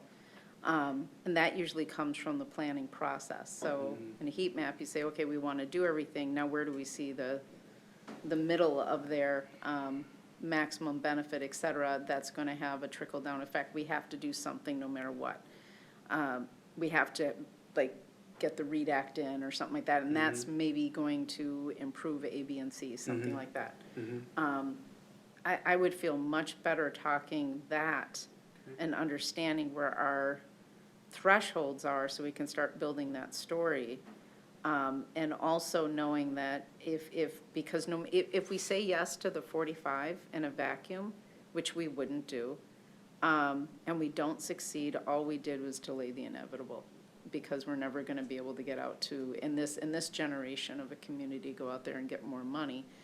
And if we're going to keep up with the Joneses, so to speak, we have to do that. We've got to start that constant trust building and all that. And we don't start correctly, we're going to fail. So can that exact same thing? Sorry, but exactly what We do you just a- got done with what the are you word asking salad thing. I know, but we just saw that we want things shorter. What are you asking for? Them to paint out what those 9 objectives, what that costing would be for that? Well, I want to set a realistic expectation of what we think we can do with a cushion, because we're going to have surprises. And Lord knows we're going to have surprises. And And I'd rather plan for the surprise and plan for what we think it can do, but also build the story. And as you're developing that plan, I'm sure the staff's already well aware of this. I'm sure they're probably 10 years, light years ahead of what I'm saying right now, because they've been thinking about those 9 things and what we need to do to build the correct foundation or to build it up. But I would like to see that and see the projection of where it can go, because once you start building that solid foundation of improvement, you're going to have those residual benefits. I like to be able to show that so we have that plan and that we're constantly saying, this is how much it's going to cost to do it. And we're never losing sight of that goal, but we're also building in a very good reality base for the community and also good objectives for us so we know what we need to meet those goals. Because again, right now, I'm not trying to be rude to people who don't have money, but $45 a month is basically a pizza that you order, right? To put it into, not everyone can afford that, but when anybody looks at their taxes increase, they need meat underneath it, and a lot of the conversations we've been having are only about a dollar amount without the rest of the substance, and that worries me. It worries me about the message that we're giving, and I don't want to end up circling the drain very quickly. So, sorry, a little passionate here, but those 9 things and what we plan on accomplishing. In any environment, you have money, you got to buy a car. Well, you can get a used car with a whole bunch of rust on it that's going to last us 2 to 3 years, but it's going to get us where we need to go. But in 2 to 3 years, the price of automobiles is going to go up. What do you do then? Did we get, did we accomplish what we need to do in order to build the trust that the community process to actually choose and pick a car? So could I maybe just ask, just kind of plug into your car metaphor here? So I would assume that as any of you, I'll speak for myself, when we consider buying a car, we first establish kind of what is our cap, what is our budget. I can think of all kinds of features, but I don't know what it will cost or not cost and, all that kind of stuff. But I first got to say, here's what we can actually afford, okay? And that's kind of what we're looking for. We don't want to go out and build a car and it comes in way over budget or way under budget. So as a team, so I guess that's what we are recommending, that we build out a car at that $45 a month payment, and not at a $61 a month. Because if you all were to expect that we didn't want to come in with a plan, you're saying, well, we wanted a $61 a month plan. No, I get that. What I'm saying is you build the car at this, you design your criteria, and then you couch it with what you can afford, but you don't lose track of pointing north of where we need to go.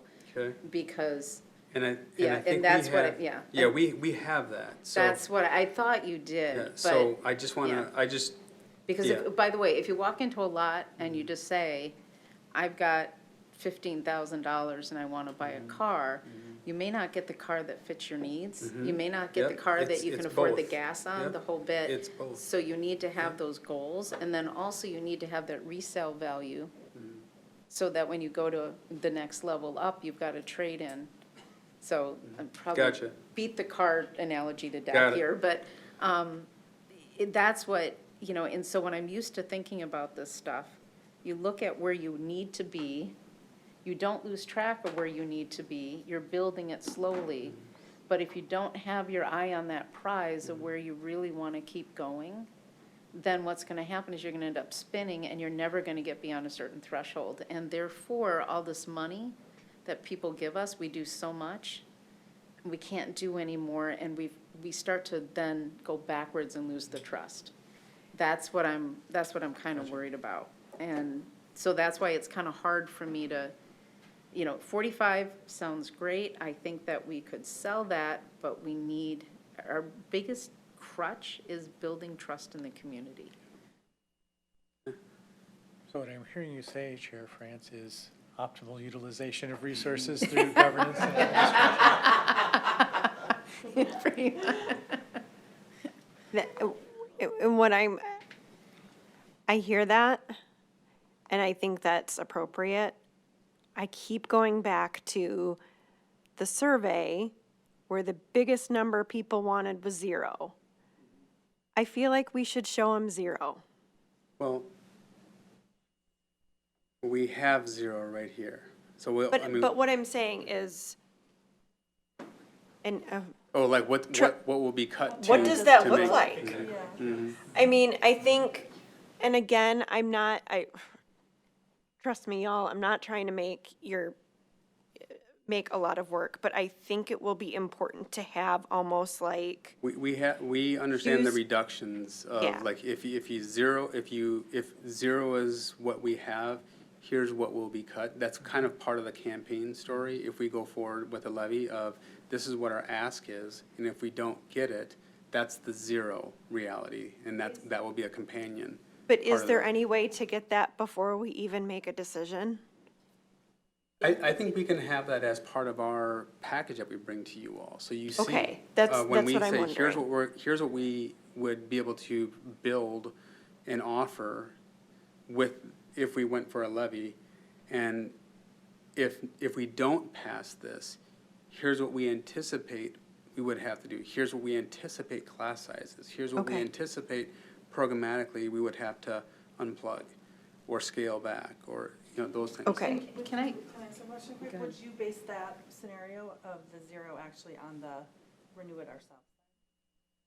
Yeah, so it would be, You would that, be able because we to- would have that at the We minimum. base it at number 2. 2, Right. 1B. Right, Yeah, okay, so not 1. right, 1B. and I know we've had a lot of numbers, and Tammy, you've done a phenomenal job. And I've seen these numbers over the years, and it's, I may not have agreed with all the other past practices and stuff like that, but the bottom line is that if we put it in the way, of what happens, so your property taxes, let's say, no pun intended here, keep going up, your utilities keep going up, your car insurance keeps going up, and your grocery bill keeps going up. We're not talking about the extra money to go out to dinner or anything like that, or to go on a family vacation. And your income hasn't changed, which is where we are. And those expenses and the fixed expenses also are killing us. Because what we've been Right. cutting now is the variable, and that's why we're so bare bones. If we could somehow or another put that in there. And when I was talking with the Boy Scouts, there were a lot of parents there and kids were asking about questions. And when I told them just how much out of that money it takes us just to bus kids, and you can't not bus them, they were in shock. But Yeah. we don't necessarily, when we're talking about what it takes to stay 0, people are thinking, well, you have this total amount that's on here of what, 117 million or something like that. How much fixed cost is out of that we can't touch? Either because they're specific to a program, or they're because they're the lights in this room that have to be paid regardless of one person's in this room or 20. And when I put the numbers in there and I look at utilities, I mean, just from when I start doing the trajectory from 2015 and looking at Excel Energy versus CenterPoint versus MVAC, it's gone up way more than the formula from the state gives us. And it's not sustainable. And that's a hard thing to, people understand their gas bill and all that, and if we can get it down to that level when we explain what it takes to stay at 0, I think it becomes much more realistic. Well, and to flip it, that's exactly what people are experiencing in their homes, which is why these are really big questions for all of us to consider. And we've been told that the $30 a month is Likely kind of the a max. supported, Yeah, number, which is why I appreciate, so here's what I envision, okay, here's what 45 a month will get you, right? In theory, high level. If we don't do anything except renew, we're gonna have to make programming cuts we're gonna have to have 5 more kids per classroom, whatever the decisions are that are made, right? Then a logical person who's in a similar situation at home might say, okay, well, what can I pay to keep things the same? And is that $30 a month? For a short time, probably true. I'm just, We'd have a year. it's not enough. We'd But- have a year. So is it Before we're back to 35, is going it 40? to Right. extreme I- cuts. Which is why I mean, you're give or take. recommending the 45. Yeah, I'm Give an opportunity tracking. for something But that occur. makes me a little hesitant about going to the community and saying, well, we can do this stuff for 45 a month, and they're gonna say, oh, you want the Cadillac. No, the Cadillac is, 61. yeah. So, 60. but so it's how we tell the story, of course, Yeah, you know. it is. So here, I guess, here's what I'll I'm offer. comfortable with offer the 45. board. We're gonna build out a plan around that. We know that that's above where the survey had some moderate support. It starts to dwindle, but at least you have it, and we can talk about then what will we scale out of that if you don't wanna do that. If we say, well, Yeah. but I just don't wanna mock up something so big that we're cut. Like, let's be kind of real. So if we're gonna do that, then that's where we'll focus in next week to kind of build that out, plus the rider of the do nothing, which is essentially renewing what we have in 2 year, or fiscal year 27 or whatever, so that it kicks in, you know, when this one runs out, or 28.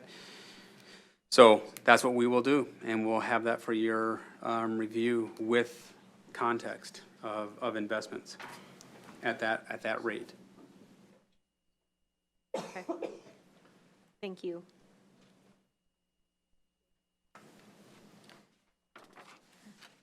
Okay. Next is the READ Act update.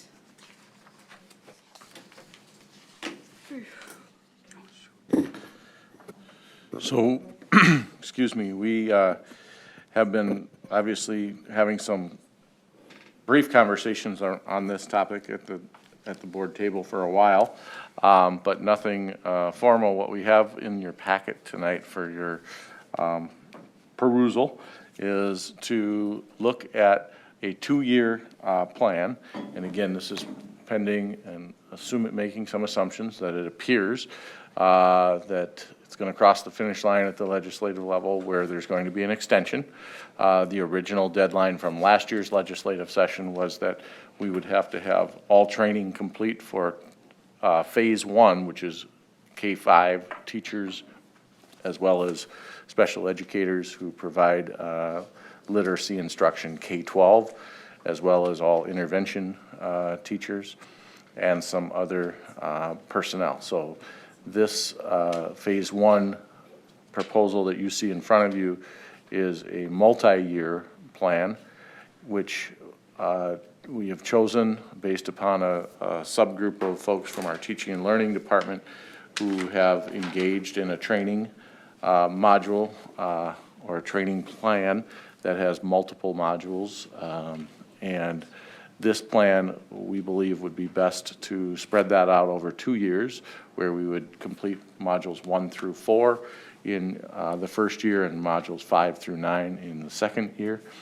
And as you can see, as we work that out, we have identified each of our professional development opportunities in that next year to include a continuation of our math curriculum and training with Bridges, because again, that'll be just year 2 of implementation, so we want to carve out some time for that. And then introducing the components of the first 4 modules throughout the year, spread throughout the year. And again, with this 2-year plan, the year 1 would give opportunity to complete training well, engaging as learning teams, in conversation, colleague to colleague, reflecting upon the learning that they are getting through each of the modules. The published amount of training is 57 hours, but our team that went through the training actually is estimating it being closer to 70-plus hours. And so to do it well, we can do the training and check the box, if you will, but to actually do it well and have it change practice, we really believe it needs to be spread out in such a way that provides this opportunity for reflection and dialogue among colleagues. So that's what you're seeing here in this document. We wanted to bring it to you. We certainly have staff wanting to hear, wanted to put it in front of you, and then our plan would be before the end of the school year to take a road show out to each of our elementary sites and share information of this draft in further detail. Essentially working on a Q&A, question answer, frequently asked questions, because we've already gotten some questions. For example, if somebody goes on a leave of absence at some point in year one, what will that look like to get them caught up to speed? Or misses out, is absent on a particular PD day, how will they keep pace with their colleagues? So those are all things that we'll want to, we have some preliminary answers because, again, we've had a team go through the initial training and they have some thoughts around that. So we'll formulate that here before the end of the year. So that's what we have for you to see and give, ask any questions that you might have.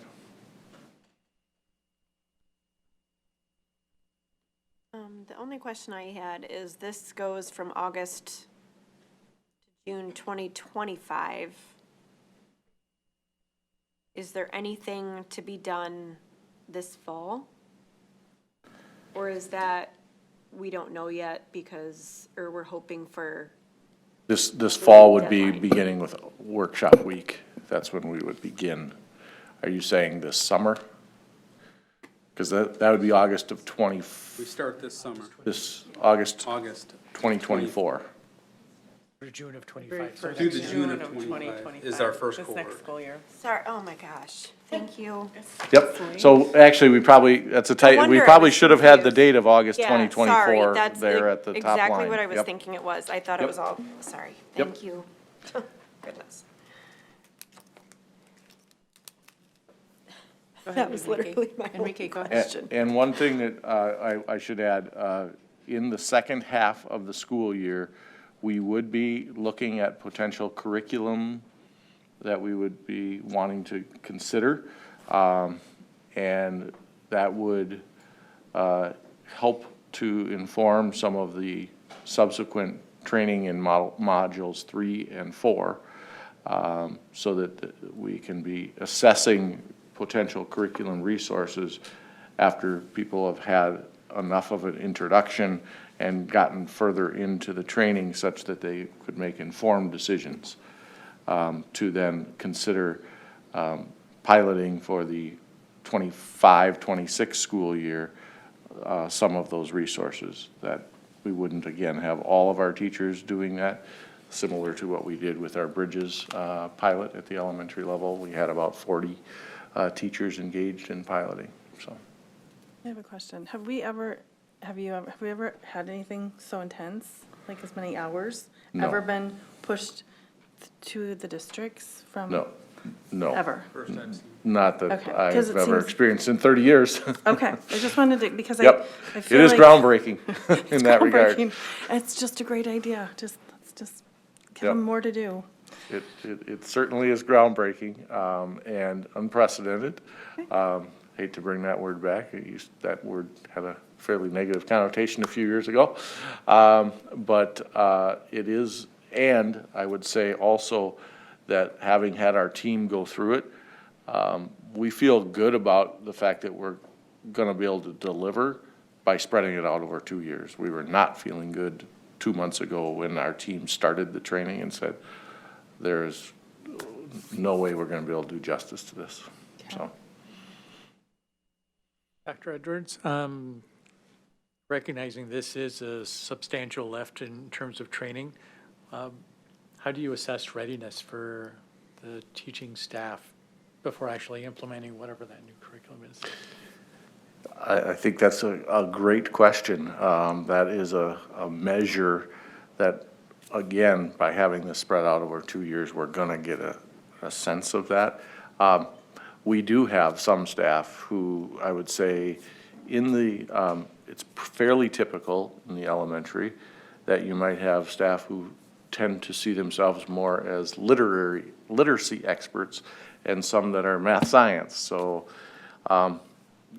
we certainly will have varying levels of readiness, and the pace at which this is going is based upon, again, the experience that people who have been a part of the training thus far have said they're thinking about the diverse level of readiness that they know of our current teaching staff.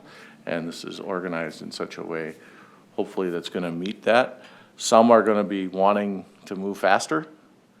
Some are going to be feeling this is the right pace, and others are going to probably be feeling that this is a fairly intense training exercise.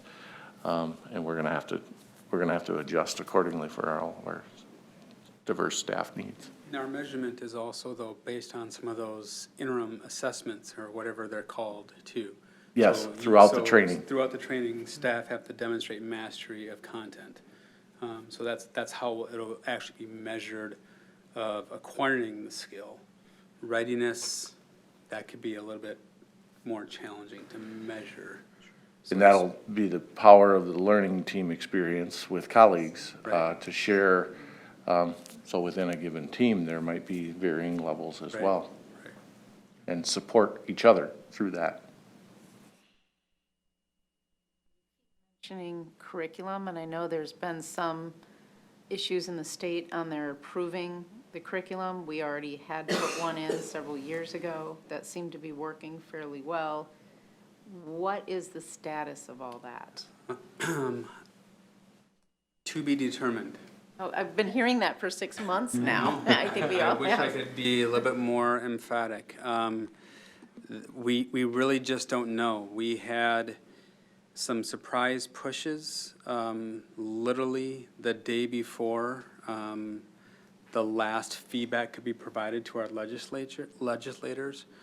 And I would say a mixed review on funding, mixed understanding of the actual curriculum that would be approved, and then I would say usage of the funding. And I won't go into this because nothing's official, and I know we lobbied hard at the 11th hour. Things may have changed a little bit. I don't know if MSBA has pushed anything to you all, but we received some potential good news that some flexibility around usage of resources, dollars, may actually take hold. The curriculum itself, we've heard everything from you'll have to buy something brand new to we'll allow you to use what you're using even though it's not on one of the state approved, but you're just not going to get reimbursed for it, and everything in between. So until that thing crosses on the 20th, I'm not comfortable saying where we're at, because it literally has shifted 2 or 3 times within 1 week, just last week. Well, so, do we think it's actually going to cross the finish line? It is going to go across the finish line. What it actually looks like, I do not believe we're going to get the level of funding that it needs to be fully enacted. I've already mentally told myself that. So again, in a district like ours, that's a huge hit on the pocketbook. I would be surprised if they granted flexibility in the usage of foundations for it not being on MDE's pre-approved list. So I would just bank on us being able to use it, but not getting any reimbursement. That would probably be our best case scenario. So those are the 2 things I think mentally I've kind of come to terms to accept. Well, with all this training too, I mean, we've got substitute teacher time to come in, right? I mean, we're gonna have to, we can't do everything during early release. Well, we've actually, go ahead. Yeah, that's what this schedule is intended to lay out, is that contract time. we can do this during contract time. Yeah. To the level that we would need over a 2-year period. Yeah. And that we can spread the hours out such that there's the reflection time that's needed to do the assessments that Dr. Thomas talked about. So that is what we need, and while we're on the topic of early release as it comes up, we're fortunate that we had a calendar with that built in already going into next year. Because had we been absent that from what we had not had available for our staff in previous years, I don't know how we would. Yeah. Districts have actually been swapping out instructional days for non-school days to accommodate this. Can I just ask something then? Because early release was also supposed to be helping with MTSS, all that review of all this data. So when I say we can't, we shouldn't, because the whole purpose of early release wasn't to send them through READ Act training. Not when and it was therefore established, no. Lose. Not when we established that, but Chair, there's, No other I option. get it, we don't have any other We don't have options, an it just, and then the, for a year for sure. that's, I mean, it just, it's and with the funding itself too, we could have a lot of surprises there, just like everything else. And 2 months ago or so, why we frankly weren't, this is why we're bringing this Yeah. now, as opposed to the ask had been there, can we get an update on READ Act and what that implementation was? There's been some evolution of things that have happened over the course of the last 2 months, because had we brought something to you 2 months ago, we actually might have been asking for an adjustment to our calendar for the upcoming school year if we were gonna have to get it done in the 1 year that the original deadline. We aren't asking for that here today.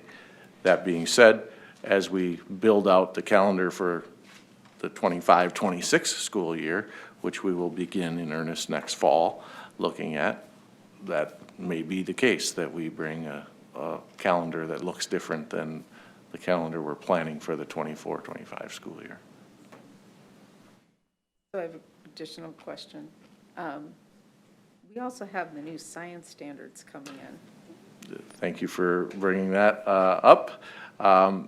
With this, we are putting a pause on the science standards at the K-5 level. We feel out of necessity, as I'm sensing you're picking up the level of ask that this is placing on our teachers, on all districts. And we are bringing that forward with this plan in mind, that we would focus our time and attention to finish well our implementation in Bridges Math and bring in the READ Act and put a pause on implementation of K-5 science. So these are the unintended costs. So when people ask about these unfunded mandates, now you understand there's real dollar costs and then there's instructional standards costs, you know? So that's the challenge that we are having. I mean, it's not just us. I mean, that's the challenge that we are lobbying for. Of, we appreciate the READ Act. We do. But the realistic aspects of all of this is monumental. And I would say we're lucky, to Dr. Edwards' point, that we don't have to swap any more than what we are already now going to have to swap, but it does come with a cost. Now we're going to have to hold on K-5 science standards, but guess what? Where will the assessments align? So if we're not bringing in new standards, now assessments may not be aligned. So it just has a domino effect.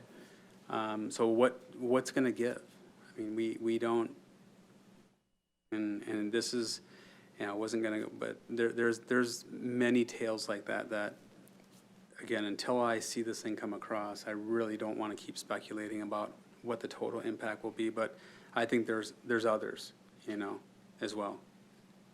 Financial dollars that are coming, for example, that will be earmarked automatically for a certain service, but in a district like ours, where we've covered the training, those dollars could be used for curriculum, but now we'll have to use it for what the state is mandating we use it for that we don't need. So it just, there are various things like that. So did they said no to foundations, or they didn't assess it yet? Or They said was- no initially, and foundations didn't have some of their supplemental materials as part of their initial package. And where MDE felt they fell short was in the supplemental materials, so they wanted to resubmit, but bring the materials. And they were not allowed to bring anything new. They just had to revise what they're initially submitted, so they couldn't include those supplemental materials. And so foundations chose not to even apply for reconsideration, because this is, if their materials weren't going to be judged, then why waste the time? So it's, stop there. Oh, yeah, I wrote that, I just wrote that. We're having, Following the money. yeah. Well, and I guess have a comment that it's the challenge. I mean, the challenge, when this is across the state, it's not specific to our district. Our advocate groups that, our own advocating, yeah. It wasn't a very good or concise comment, but it's just, because there's not a lot of words. It's just like, the cry, right, out for, Yeah. Well, Well, we're we, acknowledging the challenge, Yeah. that's for sure. And that's why I appreciate the calendar you've put together and been Yeah. real transparent with us about, and showing the community all of the training that we're, you know, putting together for kids to have a real quality experience. yeah. Yeah, Oh, and opportunity I just have to publicly thank the team that I've referenced that has gone through the initial training, the team that has worked in collaboration with PLSEA around this draft and talking through this notion of that shift to a 2-year plan. That was work that we've been engaged in earnest over the last 6 weeks. And members of the LAI office have been deeply engaged in that, coming up with what you see here tonight, so. And hasn't really been fully released to our teachers yet. We've been talking about in general, but this specific will now be brought forward to our teachers, so that before they go home for the summer, they will know what the upcoming year will entail around this topic.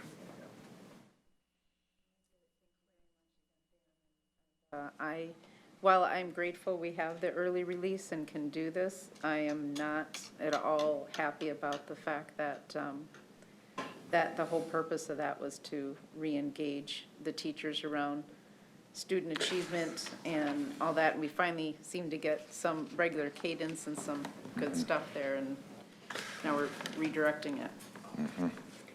Yeah, that's the opportunity cost of some of these unfunded mandates, that Yep. it's the unintended consequence that isn't taken into consideration of if we add something new or the legislature adds something new, what are we not able to continue doing? Thanks for staying. So we've got a few policies to go through. Sorry about the delay in the time, everybody, and staff, thank you so much for staying. She was. Thank you. Oh, Mom. So Director Herman, do you want to just go over the changes in each one of these, and we'll ask questions as they come? Do you need a motion before we start? We're in a study Oh, we're in session. work sessions, never mind, I sorry. know. Thank you, confused me there for a second. Yeah. Everyone usually loses it by this time. 407, there's no substantial changes. Questions? Okay, 407.1, there's no substantial changes.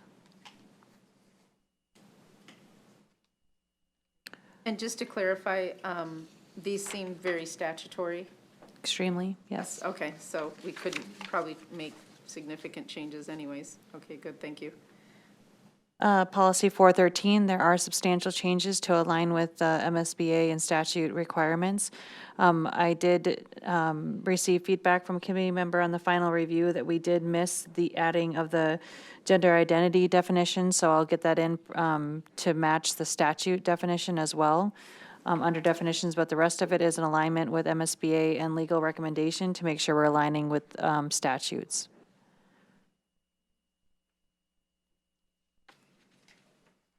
I just, under,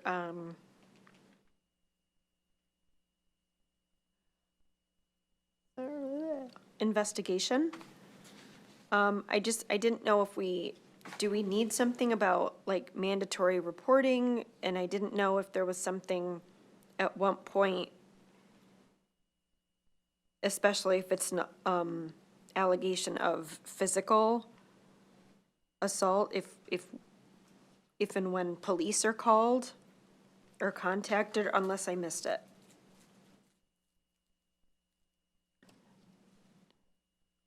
Director Olsted, members of the board, I would recommend that those remain separate in different policies and requirements as they're governed by other statutes. And with a lot of our different policies, depending on the situation, different policies and statutes intertwine with each other. So I would recommend that we stick with MSB and legal recommendations on this policy.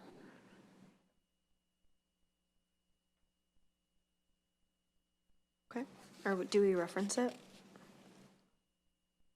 The end? You mean like mandatory reporting of school district officials? when they There it see is. Thank you, there's that one, yeah. I think also in A, investigation, that last sentence, that it may be conducted by a school district officials or by a third party designated by the school district. That would be police or anybody else, county workers. Okay, thank you, that's a good point.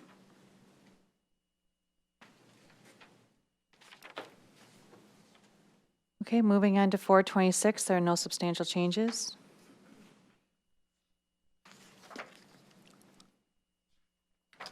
.427, there are no substantial changes.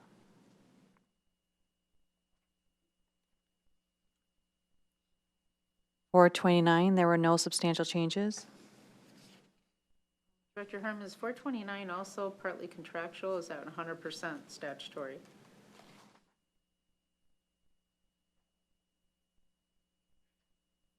.429 is led mainly by the statute. We have a MOU that has a committee that discusses workload, but the vast majority of this policy is linked back to the statute.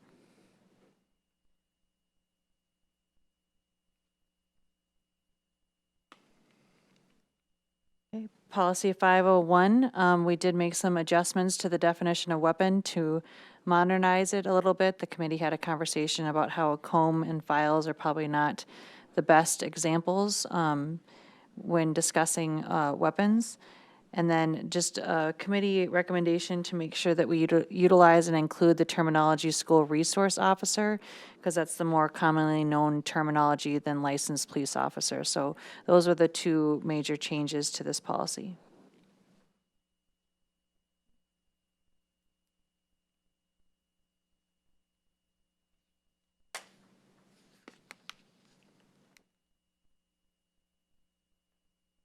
Okay, under policy 502, we added the definition cross-reference to policy 524 when talking about electronic technologies under the personal possessions, and then added some clarity on the titling under the general statement of policy just to align to be a similar formatting as number A.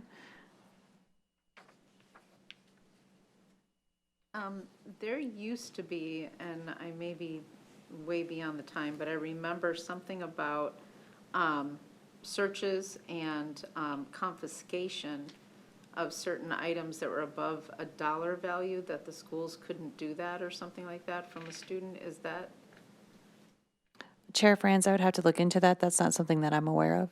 okay. It's not meant, no dollar value is mentioned in here. I just didn't know if you knew of something of that. I remember it being talked about at one time in the legislature.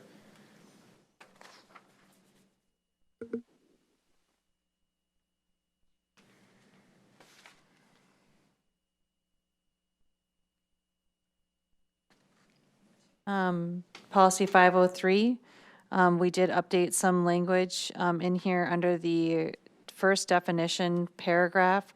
The committee thought that the wording choice was a little bit confusing on what had to get approved by the school board, which versus what happens at the school level. So rearrange the paragraph to hopefully make it a little cleaner. And then the rest is just the consistency cleanup that we've been doing in all of our policies.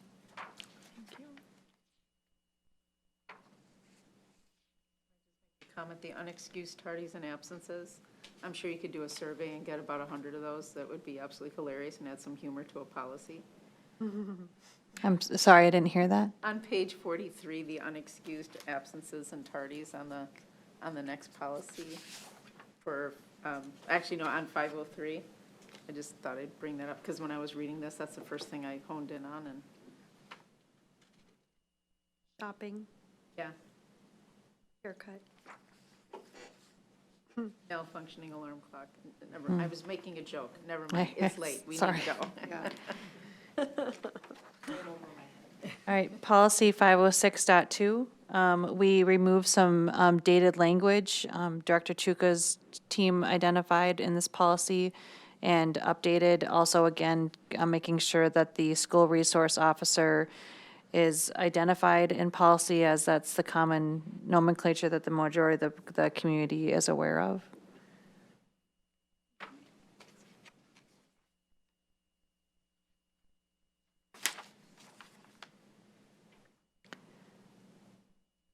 Okay, again, in policy 521, again, updating some old terminology with more relevant terminology with students with disabilities versus disabled students.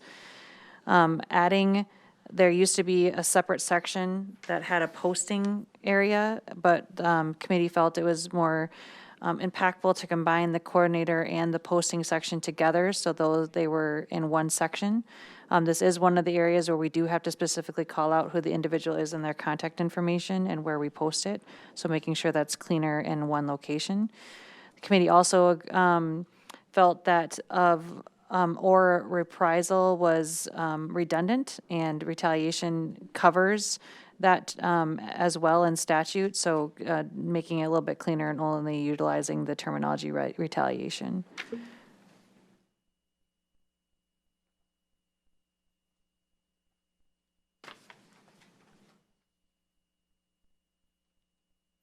Okay, under 528, there are no substantial changes. I thought we were taking people's names out. 528 is another one where we have to include the name and the definition, or the name and the contact information of the individual who is the point of contact. Okay, thank you.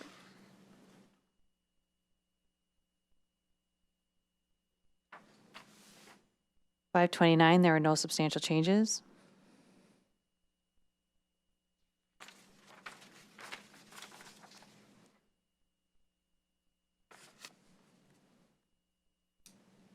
.535, there were no substantial changes.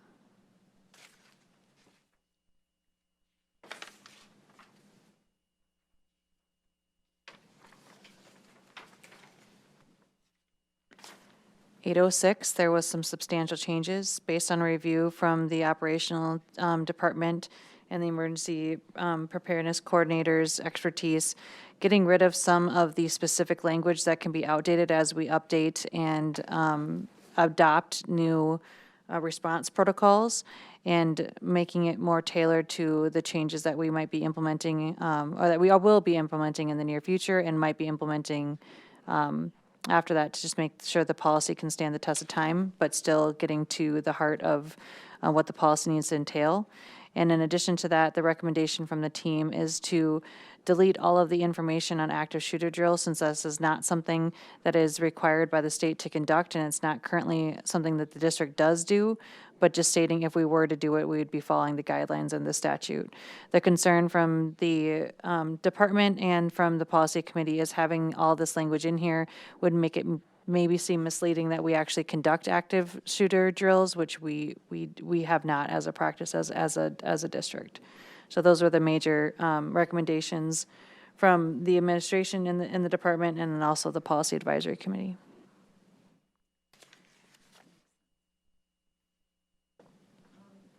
We used to have a form, if we go back to the previous 535, inclusion of service animals in schools, we had to actually put the form attached to the policy here, so when people searched it, they could fill it out easier rather than calling the district. I don't know if that disappeared or if it never got approved to be in there. Chair Franz, it's my understanding that we agreed that forms would be linked below the policy on the website, but would not be included in our policy as we tried to delineate between policy and procedure. I'm trying to go to the website quickly to see if that form is linked below it. As long as it's linked, I'm fine. I just remember, we have a couple of other forms in here. Yes, Chair Franz, I can confirm that it is linked on the policy right below that, right below 535. Okay, thank you. And then-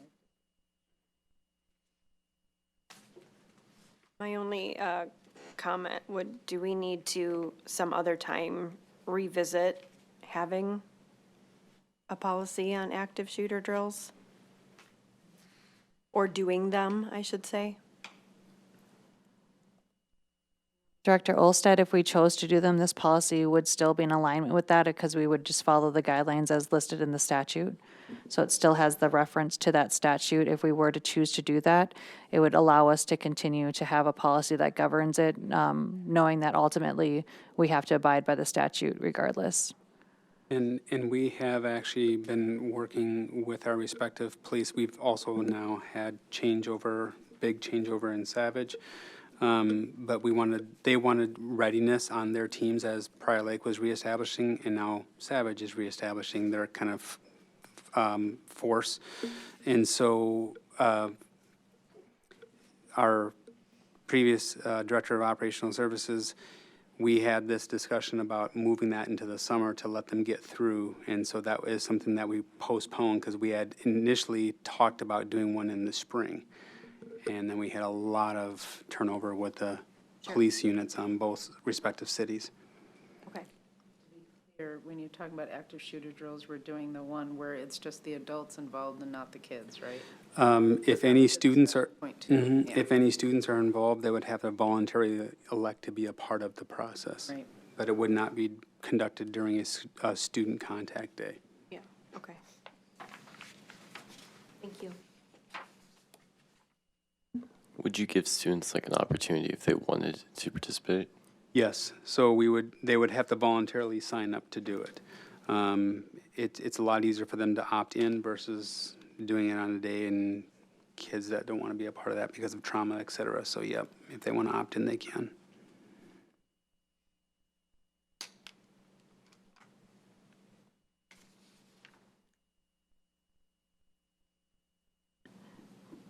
Okay, policy 904, there was substantial changes in the definitions. We did get feedback from the final review on the policy advisory committee to better define how the policy applies to employees. So adding a definition for employee to mean when they're not acting on the capacity as an employee, this policy pertains to them. Because while operating as an employee, the policy is 400 applied to them. So I will bring forward that recommendation to the next board meeting on this. And then although we did talk about as a policy advisory committee to not include procedures in policy, this was one that it is recommended to do so to make it cleaner and easier for individuals to know where to go to request distribution of materials.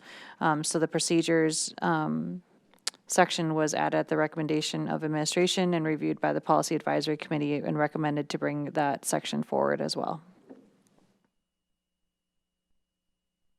I have a quick question. It talks about just the distribution of materials, meaning a one-way direction of those materials.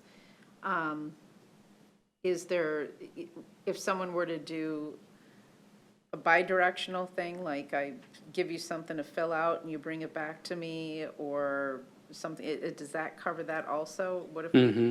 Yeah, it's all about the solicitation. So whether I'm giving you something or asking you for something in return, that's all covered under that distribution, because I still have to give that to you. Okay.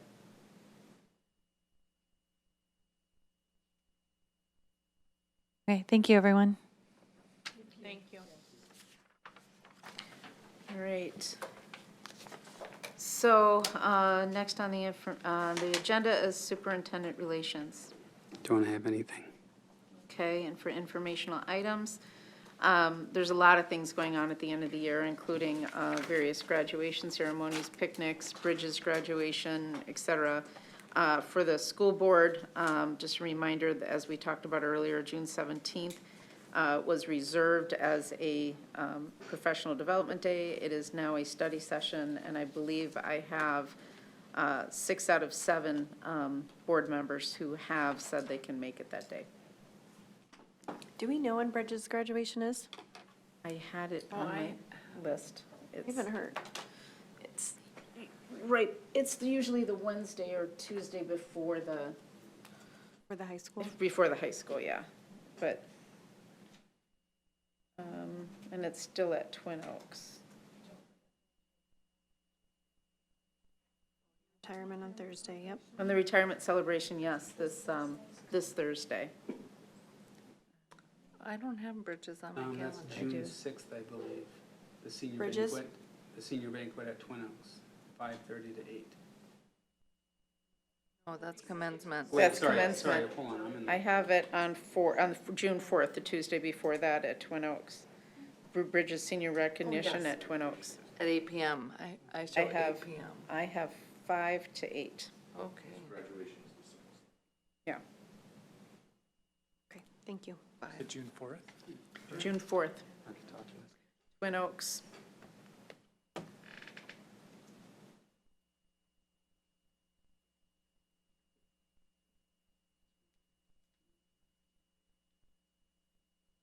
Okay, so next item is future agenda topics. Does anybody have anything?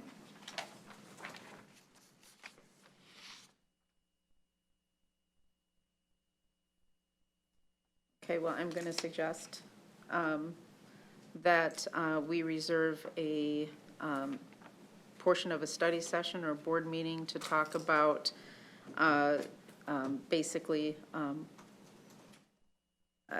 closed meeting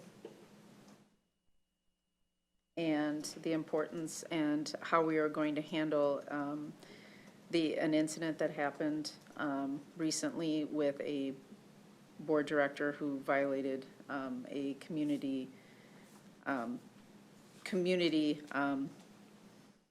management meeting that was a closed meeting.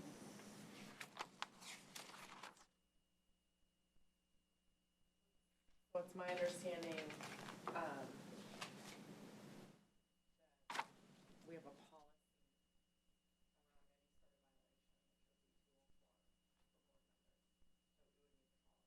Correct. And we are at the point where it would be a public discussion.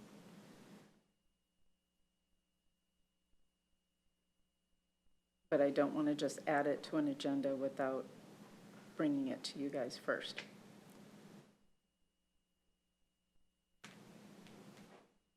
The question I would have is, if that's the point that we're at,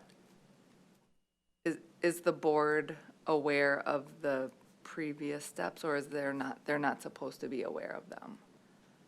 You know, in following the policy? And that, just from my understanding, I don't understand this to be the process. The process, as I understand it, is step it gets placed on the agenda, and it's No, it is not a closed meeting, thought which I is why I'm said bringing it up. closed No, I think no, the it's a violation discussion was a, about Right. Closed meeting, not a closed session, but a Regarding closed meeting, not open to the public. I understand, I'm sorry, I wasn't tracking. Yeah, I was right there with you That too. should not be part of this discussion. Right, correct. Presence. So I'm not sure it requires thumbs or the board to weigh in. In my interpretation of the policy, it is something that would be placed. That is the case. But If I'm, that were the case. but I'm asking a courtesy to make sure that we are all on the same page. Well, I don't think we all can be at this point. I have no idea what this is about. The, And when we can't talk, no, we can't, okay. It would be a discussion of a last step in a policy violation and how we want to handle that as a board and bring that to a public meeting, Like this one? like this one. So, another study session. No, it would be part of an existing schedule. We could do that, or we could make a special session. That would be basically based upon availability and comfort level. Normally, we wouldn't do this. It's happened before, it was just scheduled, but I'm bringing it up because I want to get feedback on whether people are comfortable with this, or should we just follow the policy and let the chair decide? have a policy for a reason, I think. Okay. That the whole board needs to weigh in. Yeah, I mean, if I share that opinion as well. I share that Okay. opinion. If that's what you're allowing to do, then that's what I'll do. I just want to make sure that I was fair. It's my discretion. I can ask you guys, or I could do it on my own. I didn't want to take that liberty without at least opening it up. Okay. Anybody else? No? It was decided at our last study session that we would have board communications come to a future. When we give the thumbs up as a board for a future agenda item, I'm just curious, is it just, is it, at the next, how is that? That's part of our agenda planning, Okay, so we need to figure out where it belongs. okay. And that's a tricky question Right, also. right. Because of what we have on our agenda. But no, but that is, we did do a thumbs up, and so we need to get that out there sooner or later. Okay, Thank you. yep, thank Okay. you. So anything else? I think we're good? Okay. Okay, thank you. We don't No, have we to don't. adjourn. No. Okay. Take this away from me. Don't use it as a weapon.